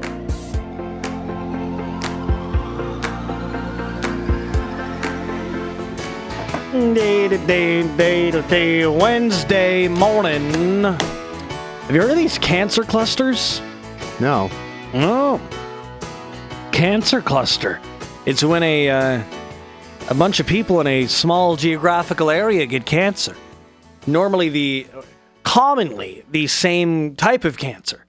And it's believed that there's something there in that community, in that geographical area, causing people to get cancer. And there's a cancer cluster that the state has been looking at in Rye, out on the seacoast. Yeah, this is kind of scary. The cluster was reported to the Department of Health and Human Services by a group of residents from Rye in 2014. They say that the cancer cluster was investigated in Rye, Newcastle, Portsmouth, Greenland, and Northampton. So basically the seacoast area. The state doctors said, okay, there's evidence here that multiple people have got cancer, and it's the same type of cancer, and it's kids getting the cancer. What is going on? So they went out and investigated beginning in March of 2014, and they came out with a report recently, this Seacoast Cancer Cluster report, and what it details Favorites on line is one. that there is a type of cancer called RMS, and I'm not going to even attempt to pronounce the full name of the cancer. It's a soft tissue cancer, RMS, and there was a number of them that occurred in the Seacoast area. There was also a excessive pediatric lung cancer cases on the seacoast, a type of cancer called PPB.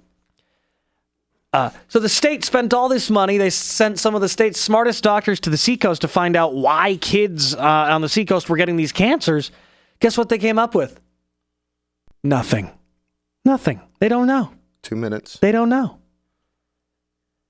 Residents on the seacoast say that they believe it's an old landfill that's causing the problems. There's I guess the Coakley landfill in Greenland. It closed 30 years ago. The EPA says it's still an environmental threat, but the residents on the seacoast say that's what's causing this. The Coakley landfill in Greenland.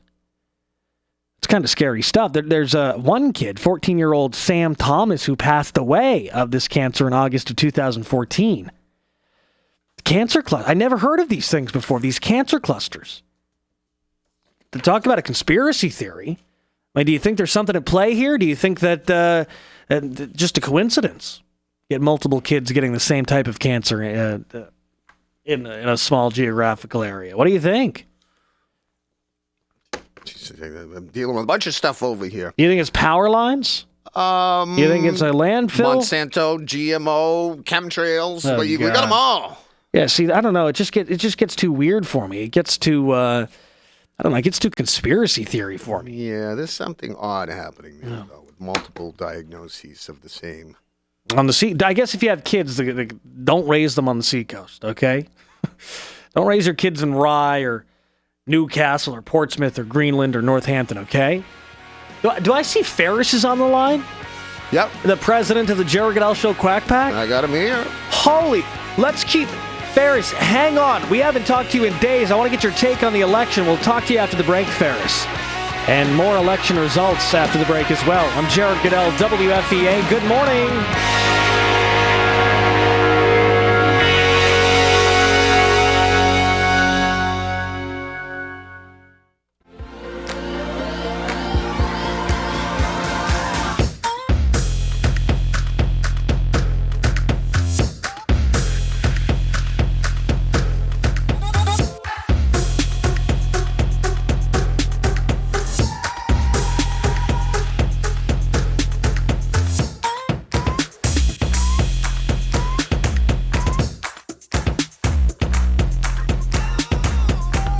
Jared in the car on FM 99.9 and AM 1370. Or get him online at 1370wfea.com.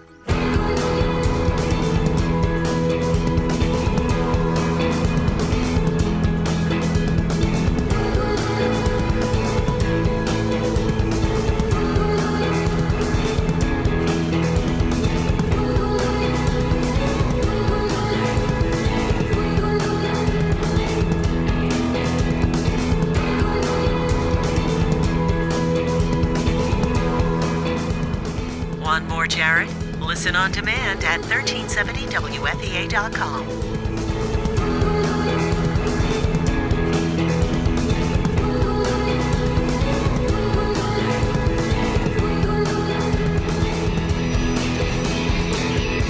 Stick around.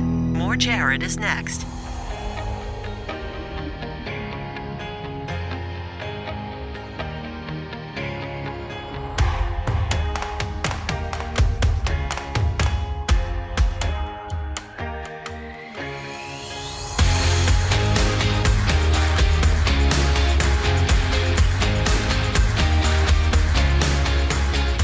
The Jared Goodell Show continues next.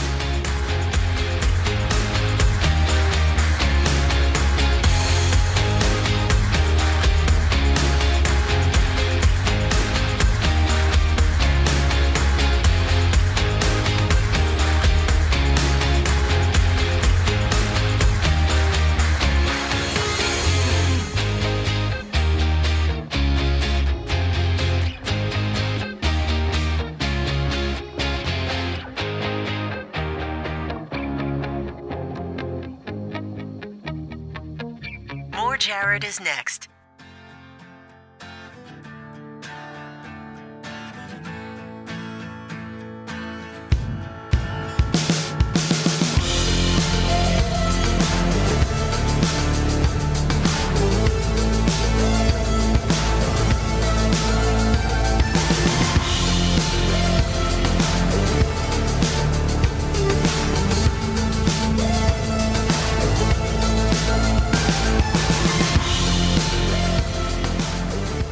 Stick around. More Jared is next.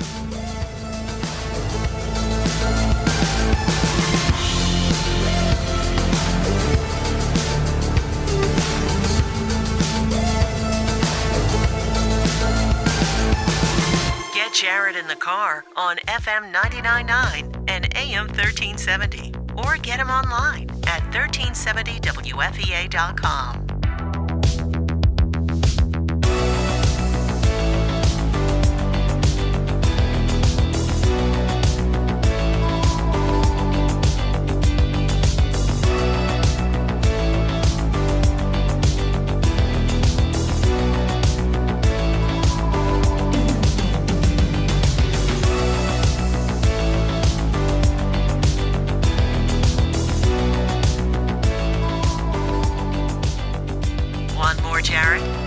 on demand at 1370wfea.com.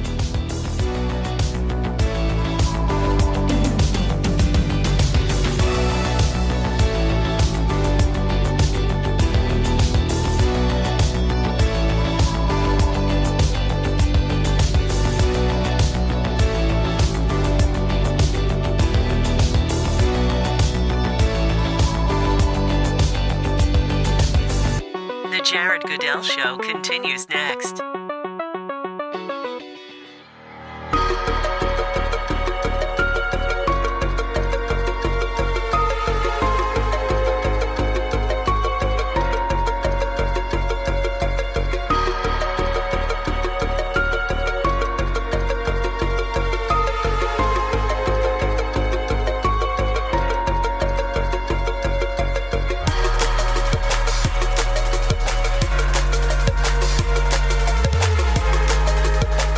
More Jared is next.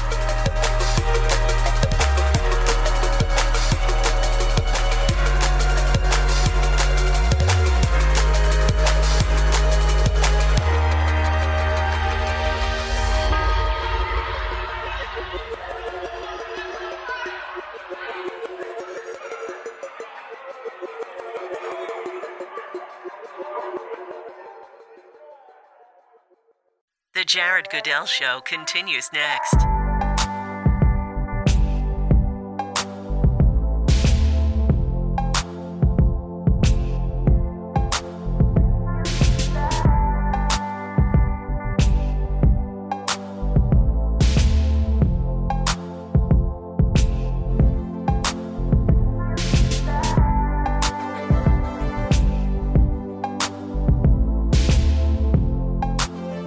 More Jared is next.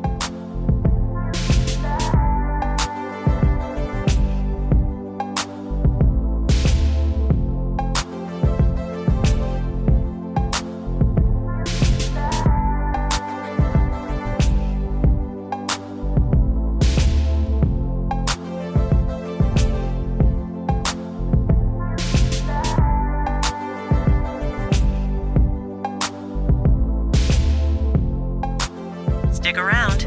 More Jared is next.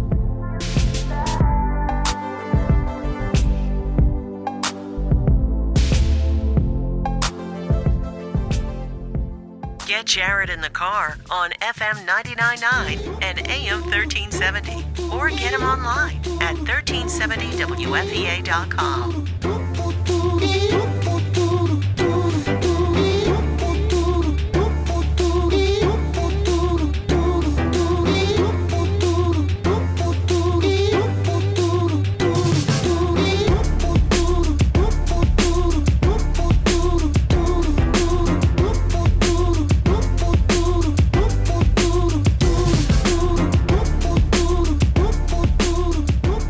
Want more Jared? Listen on demand at 1370wfea.com.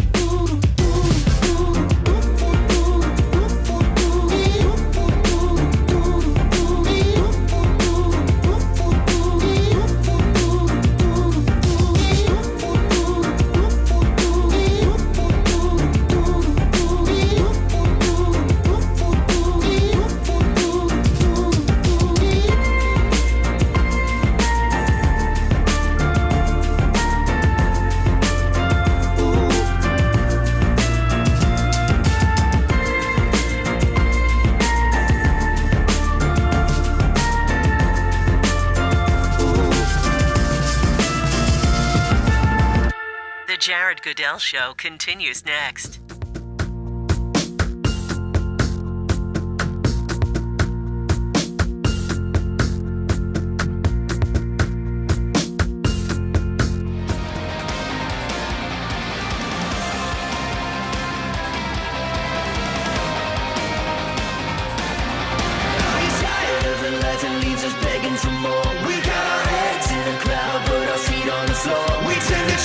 Everything that ends up leaving us dry. We need a voice, one voice that is amplified. Can you feel momentum shifting? Can you hear the sound?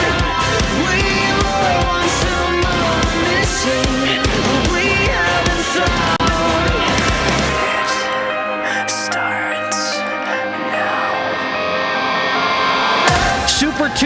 2.0. Is it over?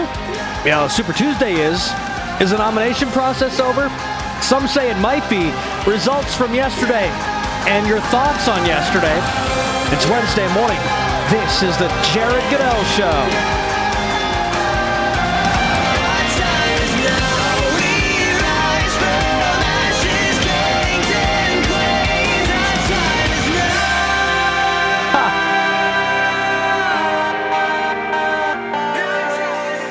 Now, this hour will be like NPR radio. I'll tell you why. I'm eating a muffin right now. I got Steve on line 2. I'm eating a muffin right now while I'm on the air. True story. The kitchen here at the radio station was just packed full of people. And whenever somebody brings in free food, everybody at the radio station just, like bees, flies into the kitchen, and we all grab something. A flame. We're just a bunch of fat, overweight people. Not me, of course. I'm a good-looking, skinny guy, but the rest of everyone else, just rolls and just nasty. I want 2 of those. I want 3 of those. And, So that's a radio station for you. Just a bunch of fat, overweight people just waiting for the next delivery of food to get here. Nice guy. Well, I'm just being honest, all right? If you're, I guess the stuff is from the Bridge Cafe. You ever eaten there? Good. It's a good muffin. Chocolate chip muffin. Love that. Good place. Anyways, back to things that really matter. Again, this is not NPR, so we're not going to talk about muffins for an hour, okay? Yesterday, there was some primaries that happened in 5 different states. They said it was super duper Tuesday, mega Tuesday. I don't know. The media has so many names for these things. You had Florida voting, Ohio, Illinois, Missouri, North Carolina. Trump won Florida and Illinois and North Carolina. John Kasich, who's just kind of a weirdo. He's always got like a blank stare, you know what I mean? Did you watch him on the stage last night? He was turning around and looking around like he's lost. I think John Kasich might have dementia or something. John Kasich won Ohio. And so far this morning, Missouri is still too close to call. Still too close in both the Republican and the Democrat race. Hey, I got Steve on line 3. Strung out Steve. Yeah. Well, he can wait, all right? I have strung out Steve. We got bigger fish to fry this morning. All right. Just to tell him to hang on, all right? We'll get to the quack pack at some point. I'll let him know. And why tell me? You don't have to tell me. I can see on the screen who's on the phone, okay? I don't need you to tell me. Well, I wasn't sure if you were paying attention or eating muffins. Mr. Producer is fascinated with the quack pack. I could give a damn, really. We got big stuff to talk about this morning, the primaries. So Donald Trump swept most states yesterday, and Hillary Clinton swept all the states yesterday. She's leading right now in Missouri, Bernie Sanders. I saw the headline this morning on Drudge that Bernie Sanders has the burn has been extinguished. This is the dog the dog Hillary extinguishing the burn. So Bernie Sanders is pretty much done for, and really, so it's already been settled. Okay, it's just get used to it. Hillary Clinton's going to be on the ticket. All right, she's the nominee. Me crazy. And then on the Republican side, Donald Trump's the nominee. Okay, I know it's not a done deal yet, but it is a done deal. Those are the two. Now, the big story this morning is, will the Republican Party get behind Donald Trump? Will they unify behind him, or will they try to have a contested convention? Now, here's the real thing here. Yesterday in the polls, the exit poll suggested that a majority of voters, or at least half of voters, said that if it's Clinton and Trump, that they would rather a third-party candidate. I don't know, Vermin Supreme or somebody. I think the third-party candidate might be Bernie Sanders. Honest to God, I'm not saying that to be funny or to joke. I legitimately think the third-party candidate could be Bernie Sanders because he's got money. He's got millions of dollars in a war chest, and he's got a lot of support. Crazy stuff. And Marco Rubio dropped out last night. We held a funeral for Marco this morning. And tears and music, and we shared memories of Marco. It was a pretty sad morning. Marco dropping out last. Marco, in his concession speech, he said, God doesn't want me to be president in 2016. Or maybe ever. Which I thought was a great line. While it is not God's plan that I be president in 2016 or maybe ever, and while today my campaign is suspended. Or maybe ever. I'd go with that answer. I believe with all my heart that the winner of the Florida primary next Tuesday will be the nominee of the Republican Party. You think he's biting his tongue this morning after saying that? The winner of the Florida primary, in case you missed it, was Donald Trump. He beat Marco in his home state. Well, the great thing about the media is they just play things over and over and over. Yeah, like this. I believe with all my heart that the winner of the Florida primary next Tuesday will be the nominee of the Republican Party. This is Marco's campaign right now. This is the heart monitor. It's over! Thank God. No, we're not going to do Marco's funeral again. Come on, I can't do that. I'm already going to hell. I can't go to hell anymore. This is Chopin's funeral march, though. It's actually quite beautiful piece. Strung Out Steve. Good morning to you, sir. The vice president of the Jared Goodell Show, Quack Pack. Morning, what's Steve. Going on, Jared? You know what? I'm so sorry I missed Marco's eulogy this morning. You know what? I think God wants him to follow in his father's footsteps and go and be a bartender. I think he'd be a great one, you know? I forgot. Just drink a couple of beers and admire those ears all night long. I forgot. Marco's dad was a bartender, wasn't he? Oh, yeah. He was, yeah. He came from humble beginnings, but yeah, dude, wow, talk about tanking. Talk about tanking all around. You know, hey, you got me fiending for muffins right now, no lie. Where are those muffins from? The Bridge, I think, the Bridge Cafe. Oh, dude, that place is quacktastic. Let me tell you. Are you loving that place, dude? Loving that place. So, yeah, dude, I'm a little pissed off this morning. I had a buddy over last night, and he's from Ohio. You know, we had some bets going on, you know, with some stuff with the Super Tuesday, and he was a little too hammered. You know, once Kasich went Ohio, he grabbed my Vuvuzela off my wall that I had hanging, and he got a little too wild and broke it. I'm so mad, dude. So mad. Strung Out Steve, when you said you were desiring muffins this morning, are you talking about the muffins from the Bridge Cafe or the muffin tops that all the ladies here have at the station? Oh, you nasty.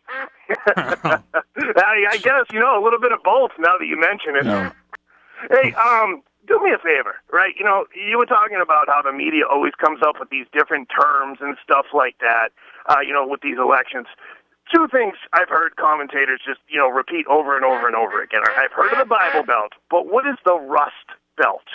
Can you explain that one to me? I haven't heard that one. Rust Belt? Oh, I keep on hearing the Rust Belt. What are they referring to? You know, kind of like, you know, a section of the country. But what section are they referring to when they say Rust Belt? They don't say anything. They just say, well, you know, he's got to do well in the Rust Belt in order to get, you know, the nomination. It's probably New England with all the salt they put on the roads. It could be. I don't know. It could be.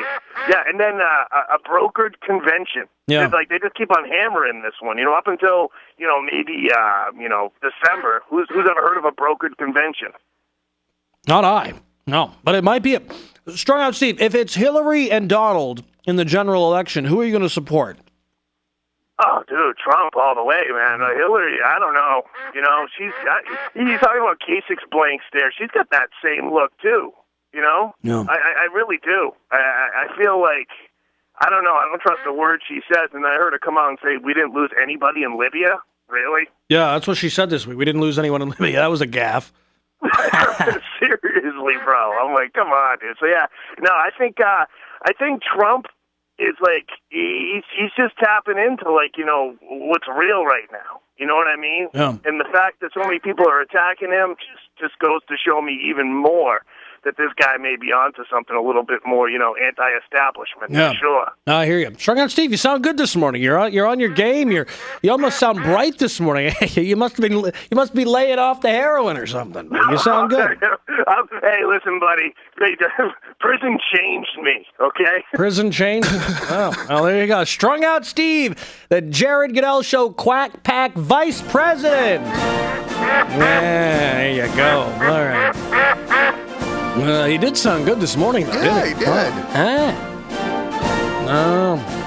Yeah, did you see Ted Cruz? He's still going around. Ted Cruz gave his victory speech last night, even though he didn't win a single state. We're the only campaign that's beat Donald Trump. Not one time, not two times, not three times, not four times, not five times. And he goes through this whole thing, but 9 times. And look, I like Ted Cruz, but dude, give up, okay? Hey, we are going to take a quick break. When we come back, we've got Stephen St. Pierre. He'll be talking about taxes. Tax season is here. What you should know about it. See, the reason why we're having Stephen in is I got to do my taxes. I know, right? How can I screw the government, sir? That's my number one question. If you have a tax question for Stephen St. Pierre, you can ask it here on the air. 669-1370. That's the number that gets you on the air. I'm Jared Goodell, WFEA. Good morning.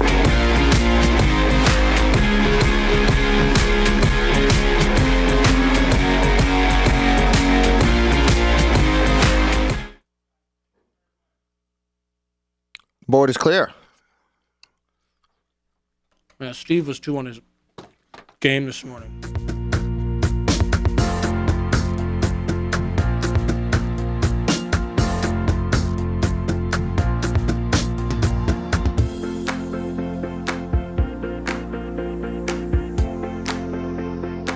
More Jared is next.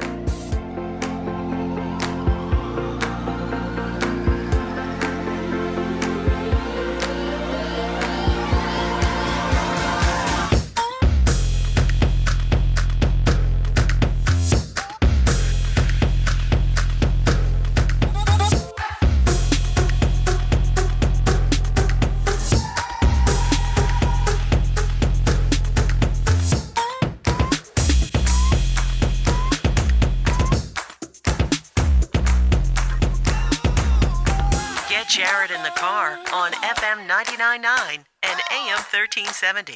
Or get him online at 1370wfea.com.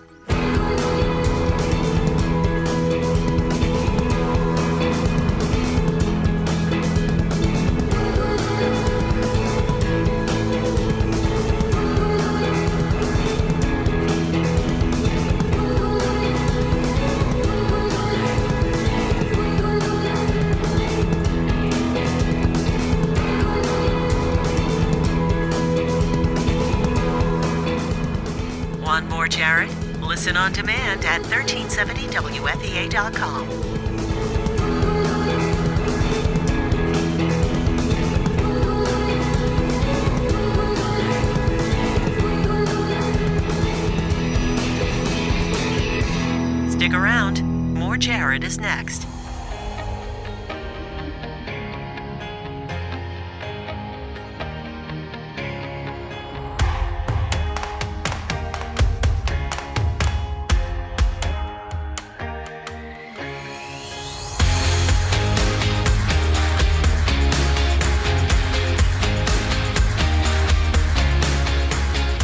The Jared Goodell Show continues next.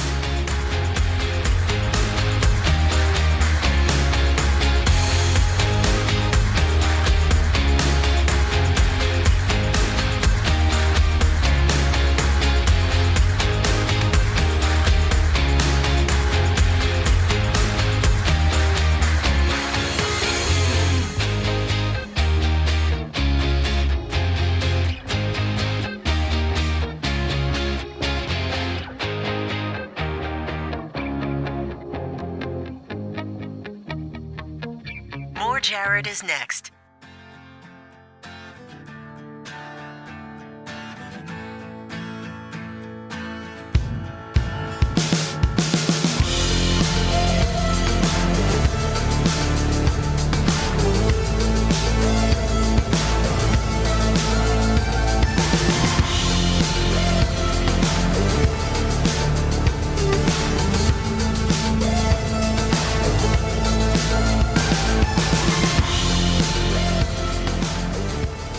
Stick around. More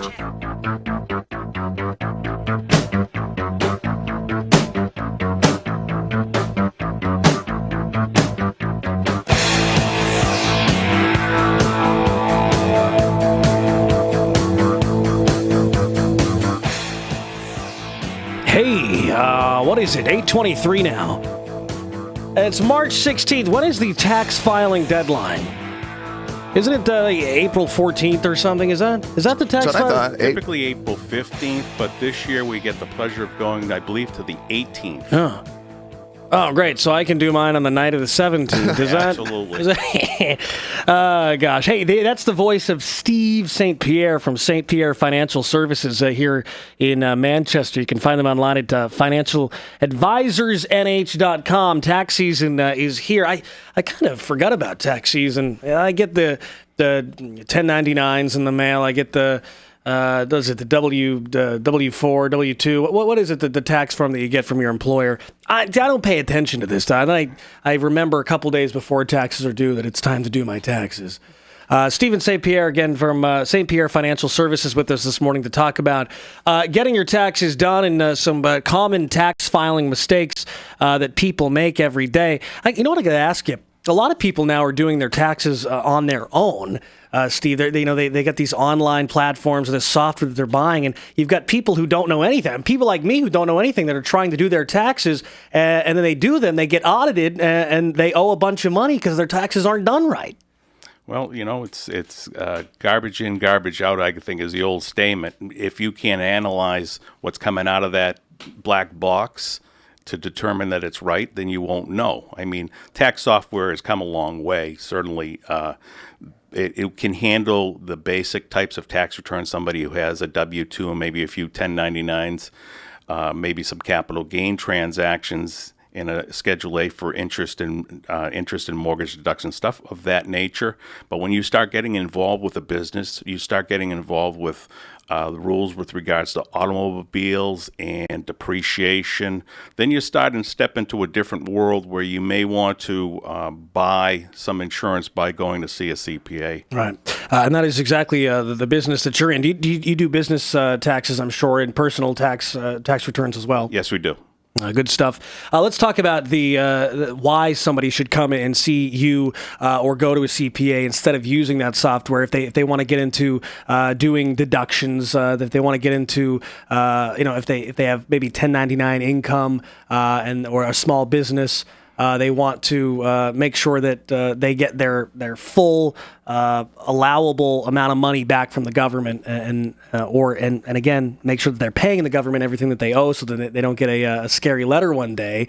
What items, what things, and what situations should people be coming to see you? Well, primarily what you're talking about is if they're involved in businesses, that's a good time to seek out the help of a professional like a CPA, somebody who's doing it year-round. This is their business. It's just not, a tax time type of adventure for them. And because there's different things you need to know, like you said, making sure you have the appropriate deductions, but at the same point, not taking deductions that you're really not allowed to take based on the law. And I'm looking at all of the tax filing mistakes that people make, and they're all really simple. It seems to me like keying errors where the wrong numbers are keyed in. It's the number one on this list. It's the number one issue that people have. Yeah, that's going to get you your Run him a little harder. Notice.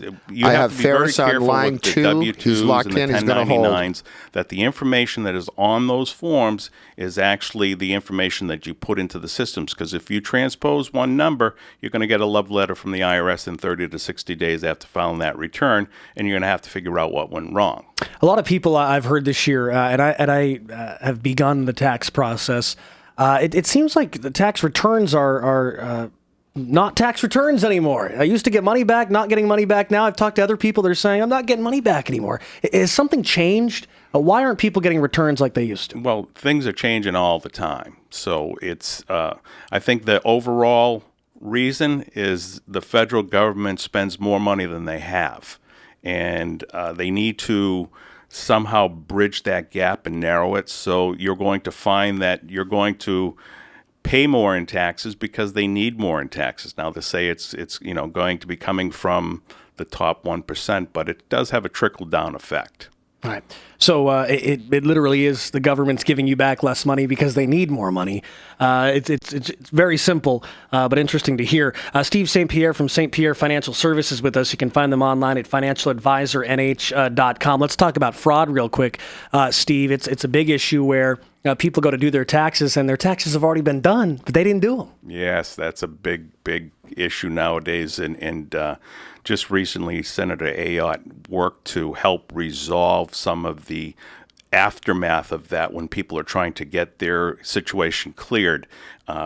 These dubious people out there stealing identities can create all kinds of documents and just mail them into the IRS.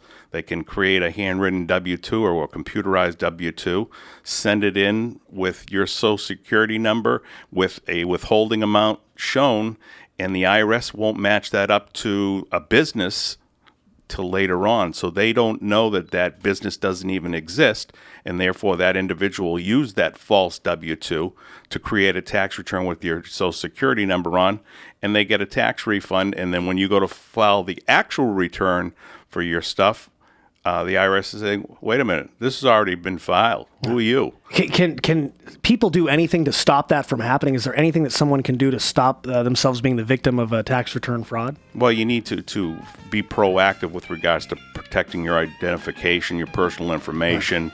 Right. With the internet age, there's so much information that goes across the airwaves here. You really want to make sure that you get that private information encrypted. All right, Steve St. Pierre from St. Pierre Financial Services, financialadvisornh.com. Thanks, Steve. I'm Jared Goodell, WFEA. Good morning. Howie Carr joins us next.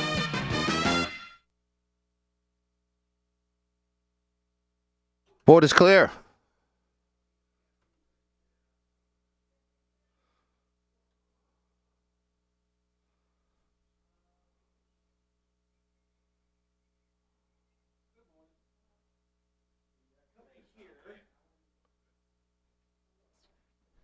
Get a picture here.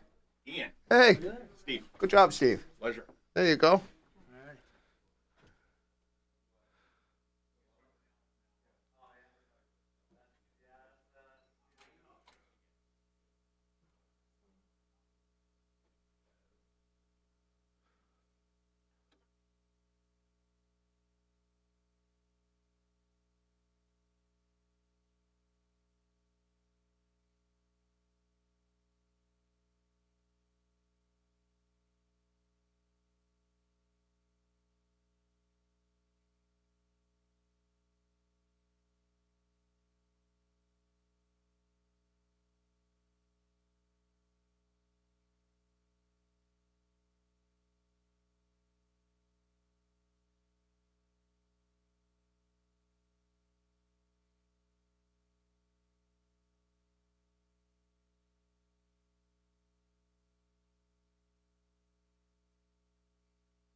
Ferris, you there? You won't hear him because he's on hold. Just tell him he's not going to hear you. You're not going to hear anything. I got you on hold. I got Howie coming in on the other line. Stand by.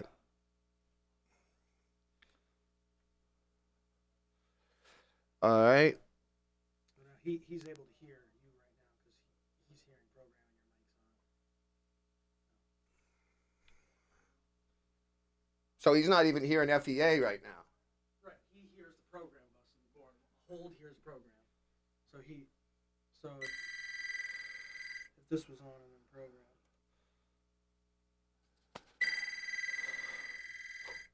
Good morning, FEA. Hey, how you doing? Good. Hey, looks like we're out just a little bit. Hang on the line. We're almost ready to go.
Jared is next.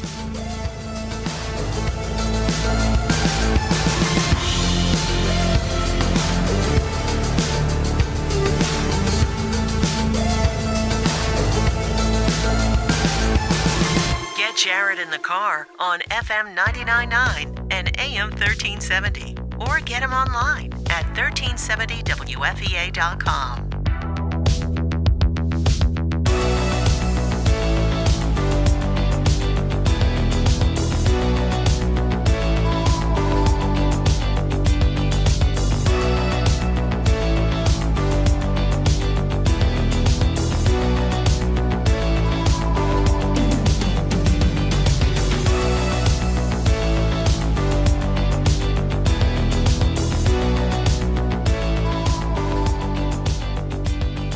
Jared? Listen on demand at 1370wfea.com.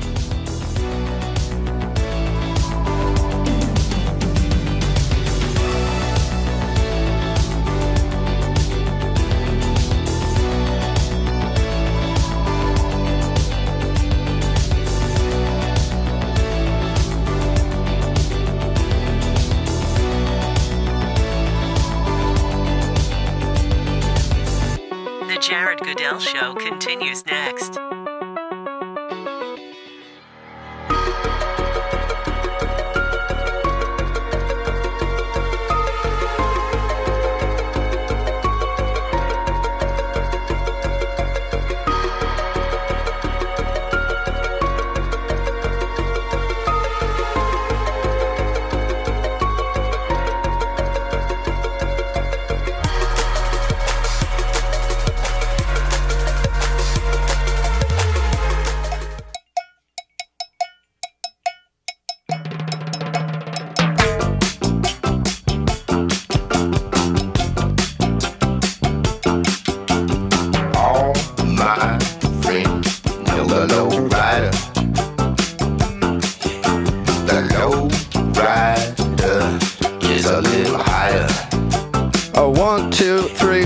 Donald Trump right now is on Fox and Friends, doing his daily phoner, keeping the network alive, keeping their ratings afloat. Donald is saying right now to Steve Ducey, saying, the very same people who are going on your show and going on Fox day after day, saying that they don't like me and that I'm not a conservative and that they're going to try to take me out. We have to do everything we can to make sure Donald Trump does not become the nominee or the next president. Those very same people who are going on your network are calling me and trying to get on the bandwagon, trying to get on the team. They're trying to secure a spot in the Trump cabinet. I wonder how much of that's going on. I wonder if that's really what happened with Ben Carson, because that's the rumor. Is Ben Carson had no plans to endorse Donald Trump until Donald promised him a position somewhere in the administration. Is that what happened with Chris Christie? Could that happen with little Marco? What would his position in the Trump administration be?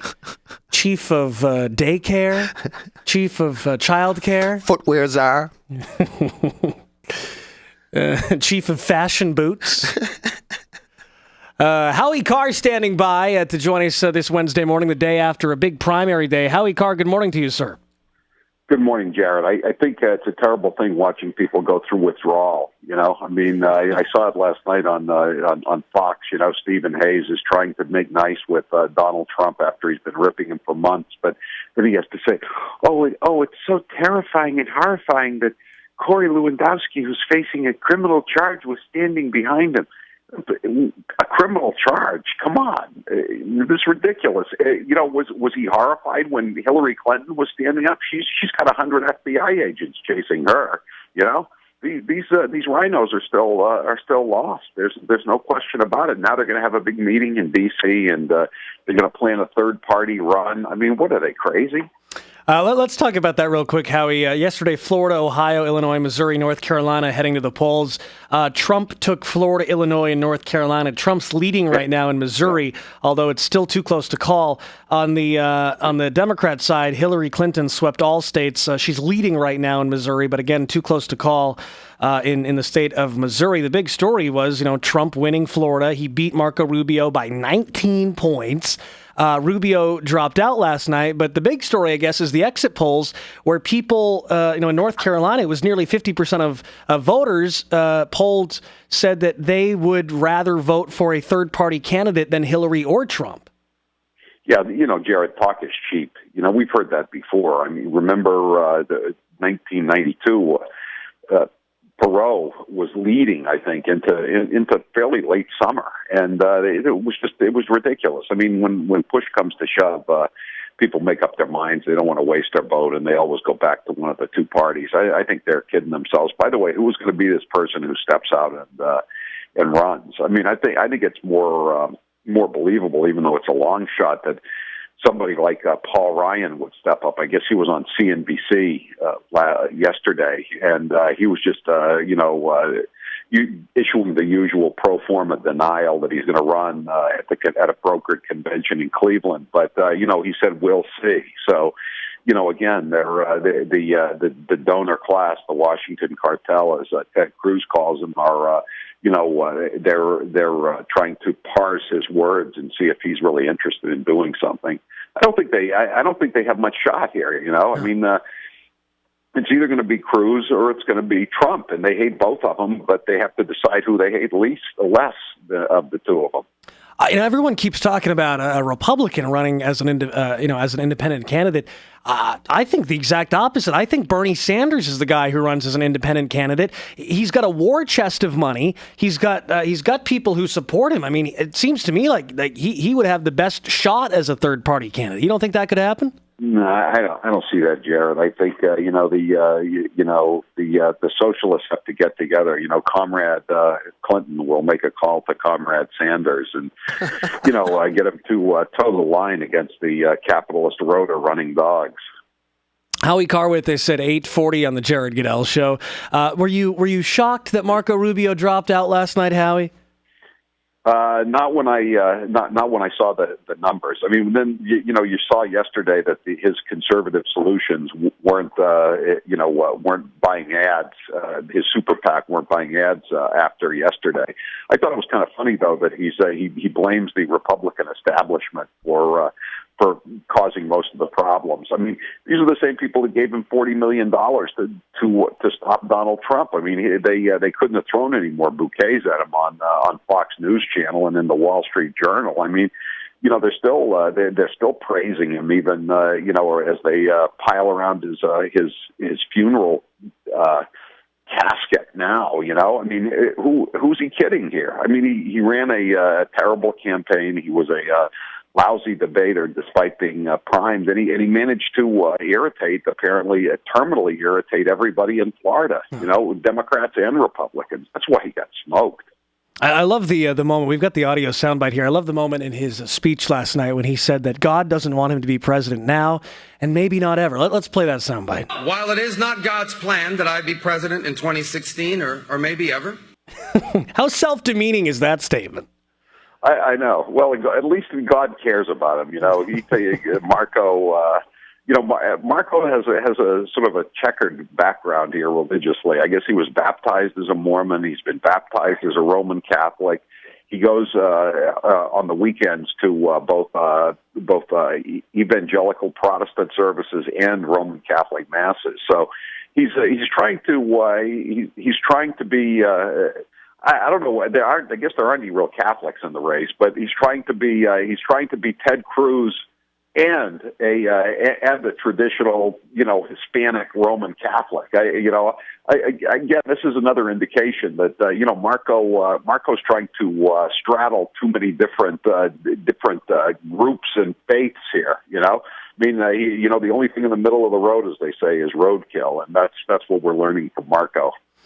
John Kasich, the media, I don't know if I'm sure you've been watching Fox this morning. It's interesting how the mainstream media is suddenly turning to John Kasich as the savior of the Republican Party. Could he pull off a win at the convention? Could John Kasich be the sane candidate that the Republican Party needs in 2016? I'm sure you've been watching this morning. I mean, yeah. Fox is gonna do with John Kasich what they tried to do with Marco Rubio. Right, and before that with Jeb Bush and to a lesser degree Chris Christie, and I think it's going to have the same success that they had with all the other candidates, which is to say none. I mean, even the Fox and Friends people. I mean, they're more uncommitted than the host in prime time. But even they're laughing. Finally, 19 times he takes the stage, and finally he gets to claim a victory. I mean, I don't see him going anywhere. Have you looked at the numbers? CNN has really good county by county breakdowns of the vote. And if you look at the vote in Ohio among the Republicans, he made a big pitch last night about how he's going to Pennsylvania, and Pennsylvania is his kind of state. Go to that map, check it out. CNN of the Ohio Republican primary. All the counties in the eastern part of Ohio, which borders Pennsylvania, all Trump. Yeah, everything is Trump, and so he's like, somehow he's whatever little bit of magic he's got is just about the Midwest. When you get into those eastern counties, which are more like Pennsylvania, like Youngstown, Mahoning, I think is the name of the county. It's right on the Pennsylvania line. Went heavy for Trump. Yeah, he's not going to have any success in Pennsylvania. Trump is more Pennsylvania than John Kasich is. Kasich lost all the blue collar towns. I mean, if you look at the class of the people in the counties. Right, exactly. I mean, those county by county results were pretty interesting in all the states. I was surprised in North Carolina, for instance. I used to live down there when I was in college and got out of college, and Cruz took all the sort of the urban areas in the Piedmont, from Raleigh all the way to Winston-Salem. But Trump won in all the rural areas. All the rural areas. It's very interesting dynamic going on here. And same thing in Missouri. I mean, Cruz prevailed in Jefferson City, which is the state capital where you have all the bureaucrats working, and you go out into the sort of the rural areas of Missouri. Same thing as in North Carolina. Trump is dominant. So you think the party is going to unify behind Trump now? I mean, the writing's on the wall. I mean, we can sit here and debate, how Ted Cruz has a chance, but it seems to me that when you look at the future states, that the writing's on the wall, that Donald Trump will become the nominee through delegates, and unless something crazy happens. But it certainly isn't out of the question for him to reach 1,237 delegates. Do you think the party is going to begin unifying behind Trump? Jared, I tend to think not. I mean, again, they last night they're encouraging Ted Cruz to apologize to Mitch McConnell, which is never going to happen in a million years. But for calling him a liar on the floor of the Senate. But they're still trying to promote Cruz as this as the establishment candidate. You may hate me, but you hate me less. And I think Cruz keeps coming back, and it's actually, I think, a pretty effective line when he keeps saying that Donald Trump may be the only person in America that Hillary Clinton can beat. And I think there's something to that. At least it raises the question. And again, the Rhino Press today, the New York Post, John Podhoretz is promoting that again. That this is the only way the Republicans can blow the election. I mean, I think voters don't vote strategically, but they're talking again too about the fact that the late-breaking voters in places like Florida and North Carolina were going for Cruz. But we've seen this before. I mean, they keep promoting the same line, and it never seems to work. So yeah, maybe they are. I think it's too early to tell, though. The only thing I'm sure of is that Kasich is going nowhere from Columbus. Howie Carr, before we let you go this morning, I got to play for you this soundbite that Donald Trump posted on his Facebook this morning. I think he's got it on Twitter too. He grabbed a sound cut video of Marco Rubio last week. I know where this is going. This is where Marco Rubio says whoever wins the Florida primary will be president. Yeah, let's hear it. I haven't heard this yet. I just read about it this morning. I believe with all my heart that the winner of the Florida primary next Tuesday will be the nominee of the Republican Party. There you go. There you go. Little Marco. A deathbed confession. Howie Carr, always good to talk with you. I want to preview what's coming up on the Howie Carr Show this afternoon. We'll be talking about this, obviously, and I don't think we'll be wasting too much time on Obama's Supreme Court nominee. You notice he tries to rain on everybody else's parade. He doesn't want to even give Hillary a chance to, bask in her victories last night. He comes out and he's going to name this doomed person who's he's nominating for the Supreme Court. At least I hope it's doomed. We'll see if it's 3 that he nominates. That announcement coming at 11 this morning. You can catch Howie Carr here on WFEA 3 to 7 weekdays. Best of show runs on the weekends. Howie, always good to talk with you, sir. I will take a quick break, wrap up the day. Everything you need to know before you head to the Keurig machine at the office this morning. We'll do that next. I'm Jared Goodell, WFEA. Good morning.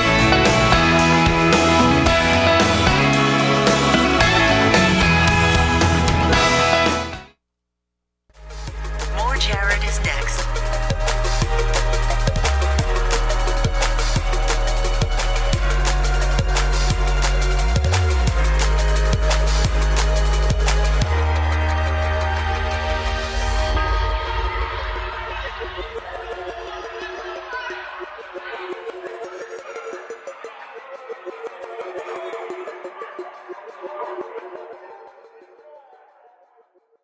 The Jared Goodell Show continues next.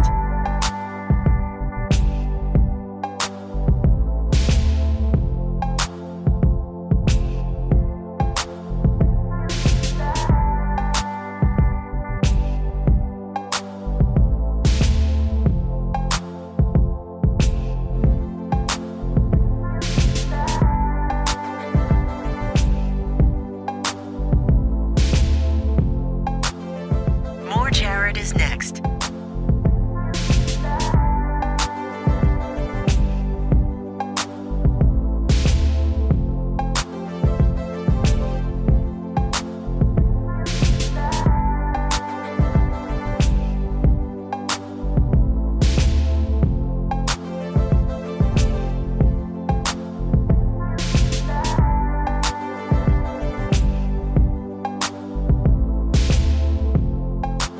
Stick around. More Jared is next.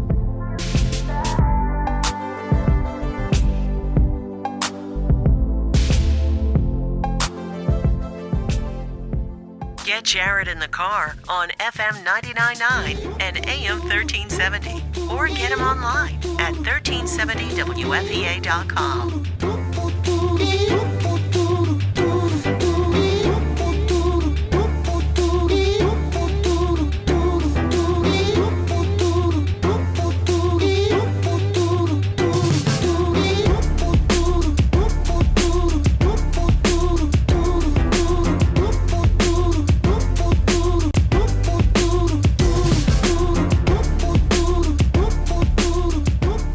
Want more Jared?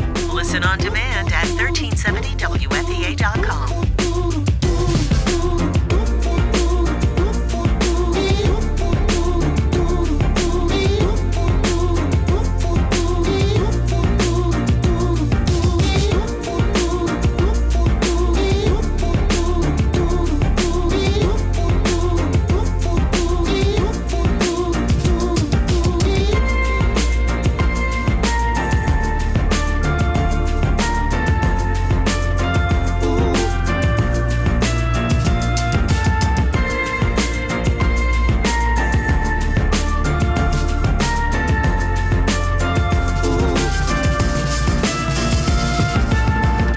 The Jared Goodell Show continues next.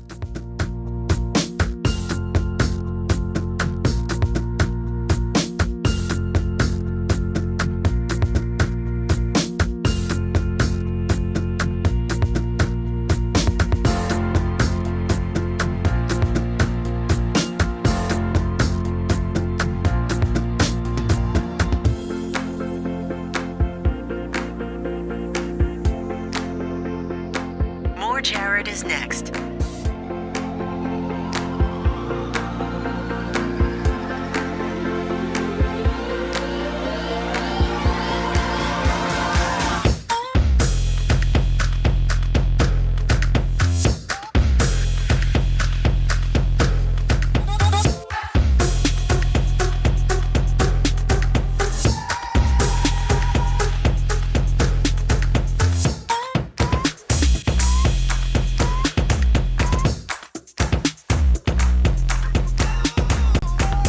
Jared in the car on FM 99.9 and AM 1370.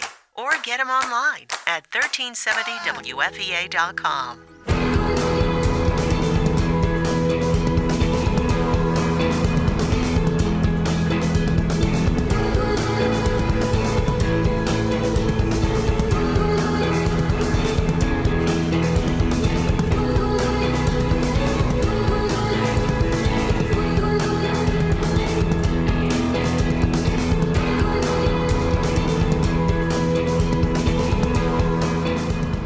One more, Jared. 1, 2,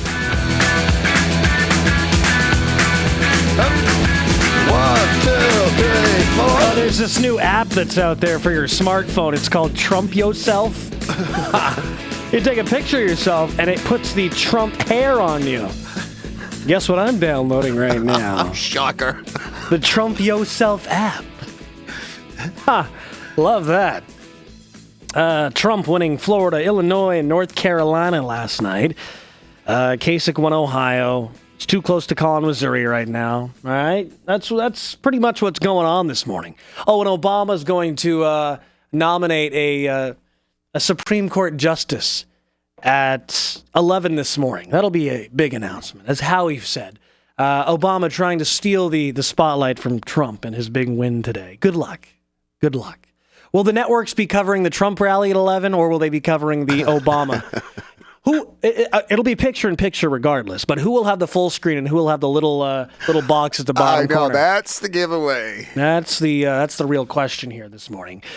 Ferris, the Jared Goodell Show Quack Pack president, is standing by. Ferris, we haven't talked to you in days. I was worried about your health and your safety. Good morning to you, Ferris.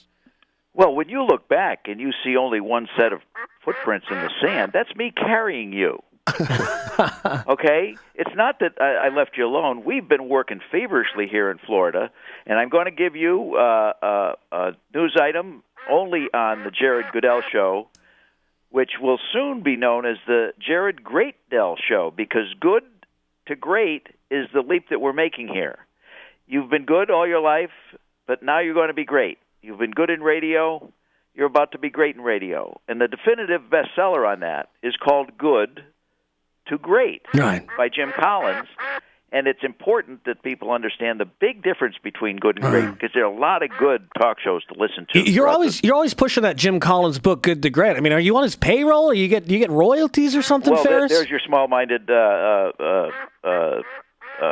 whatever you call it, at work. No, of course, it's because when people push things, everybody's not on the take in this world. There are some of us, and let me give you the big Ferris and Friends breaking news story. Yeah, go ahead. It's an alert, and that is that the next debate coming up for the Republicans is run by Fox News Channel. Yeah. And our guy, Donald J. Trump of New York, will pass. He will stay out of it. He won't go.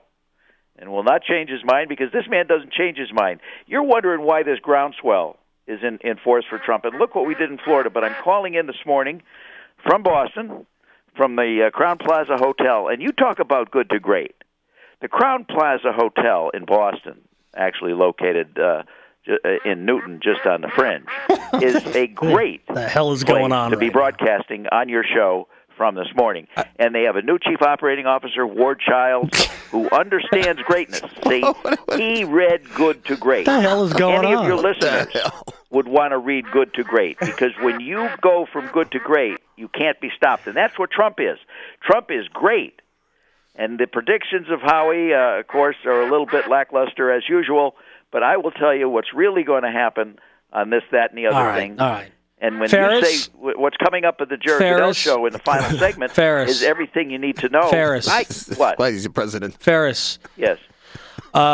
It's Wednesday, my friend. You're going to want to go to the Wednesday AM, in your pill case there. You want to take the Wednesday morning pills, all right, Ferris? Because you're a little off your rocker this morning, buddy. Well, Well, I told my nurse that you were interested in putting her on and interviewing her with regard to my meds I'm and concerned. the treatments that I get from her I'm at concerned. night. Because it's not just what you do in the morning that's important. All right, we got to let Ferris go. Why? Yeah, well, Ferris, hang on the line, Ferris, okay? Don't go anywhere. I still want to talk to you, but we're up against the break right now. The show is just about over. Hey, don't forget, you can catch the podcast of the show, 1370WFEA.com, the on-demand video at 1370WFEA.com as well.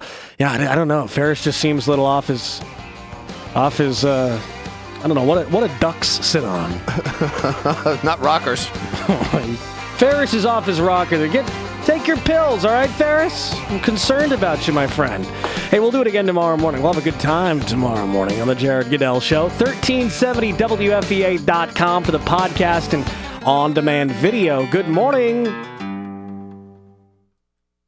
demand at 1370WFEA.com.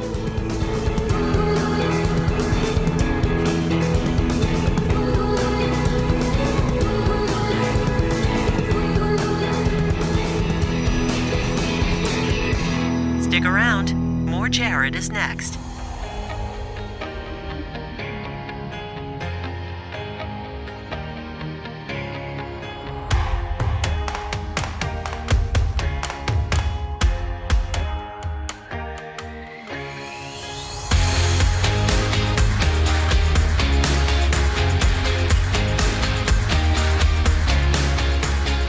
The Jared Goodell Show continues next.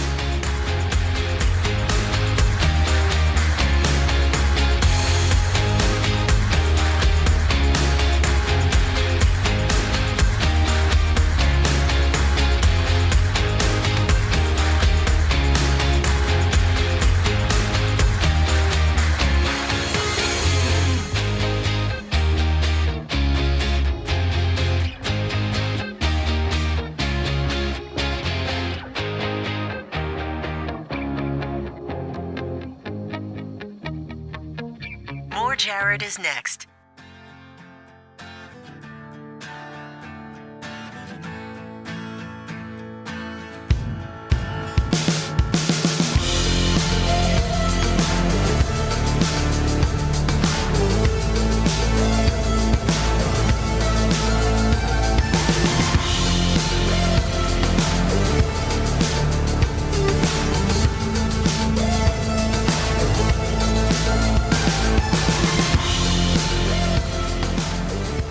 Stick around. More Jared is next.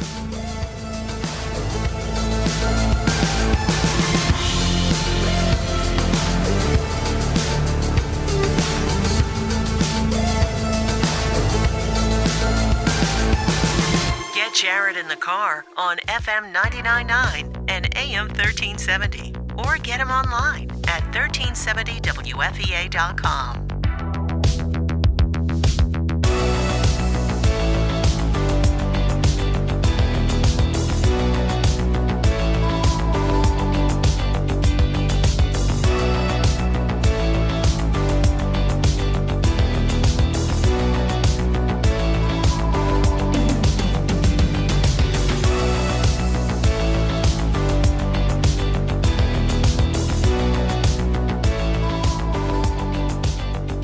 Want more Jared? Listen on demand at 1370WFEA.com.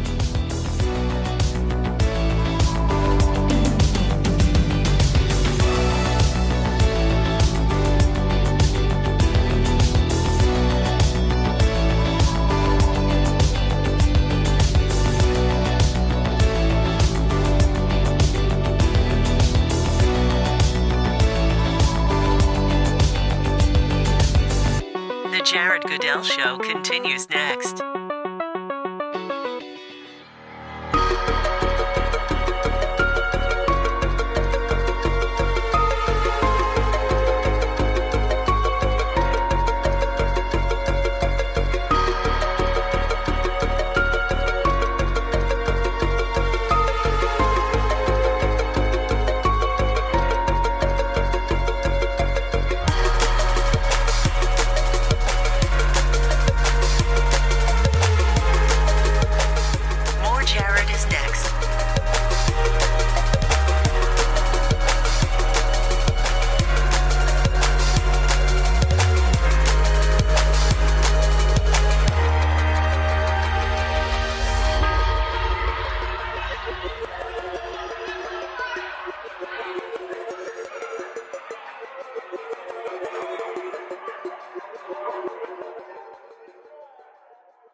The Jared Goodell Show continues next.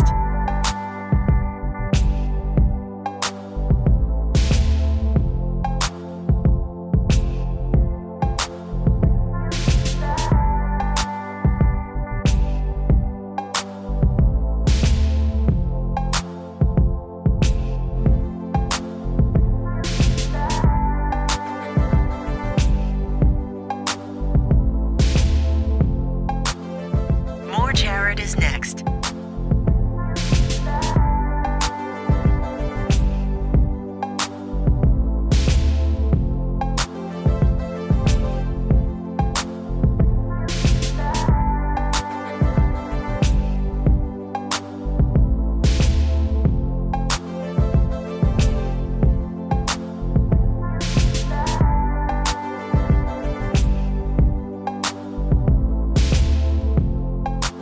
Stick around. More Jared is next.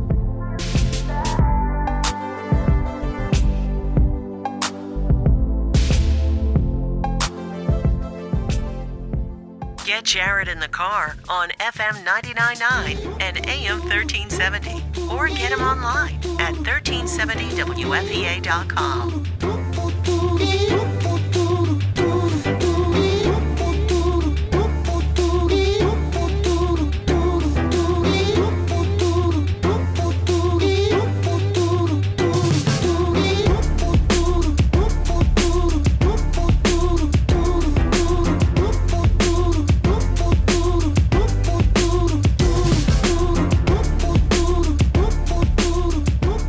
Want more Jared? Listen on demand at 1370WFEA.com.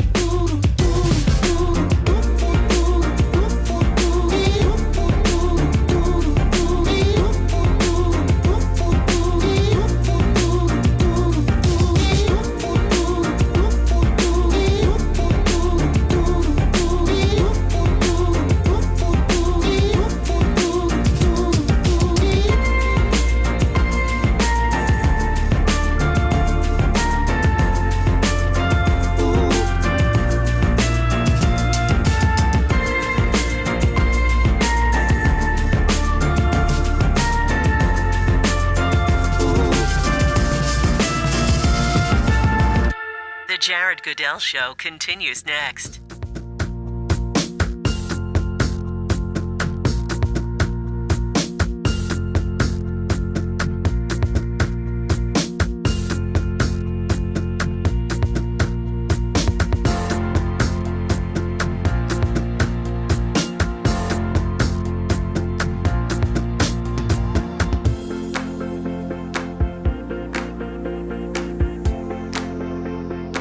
More Jared is next.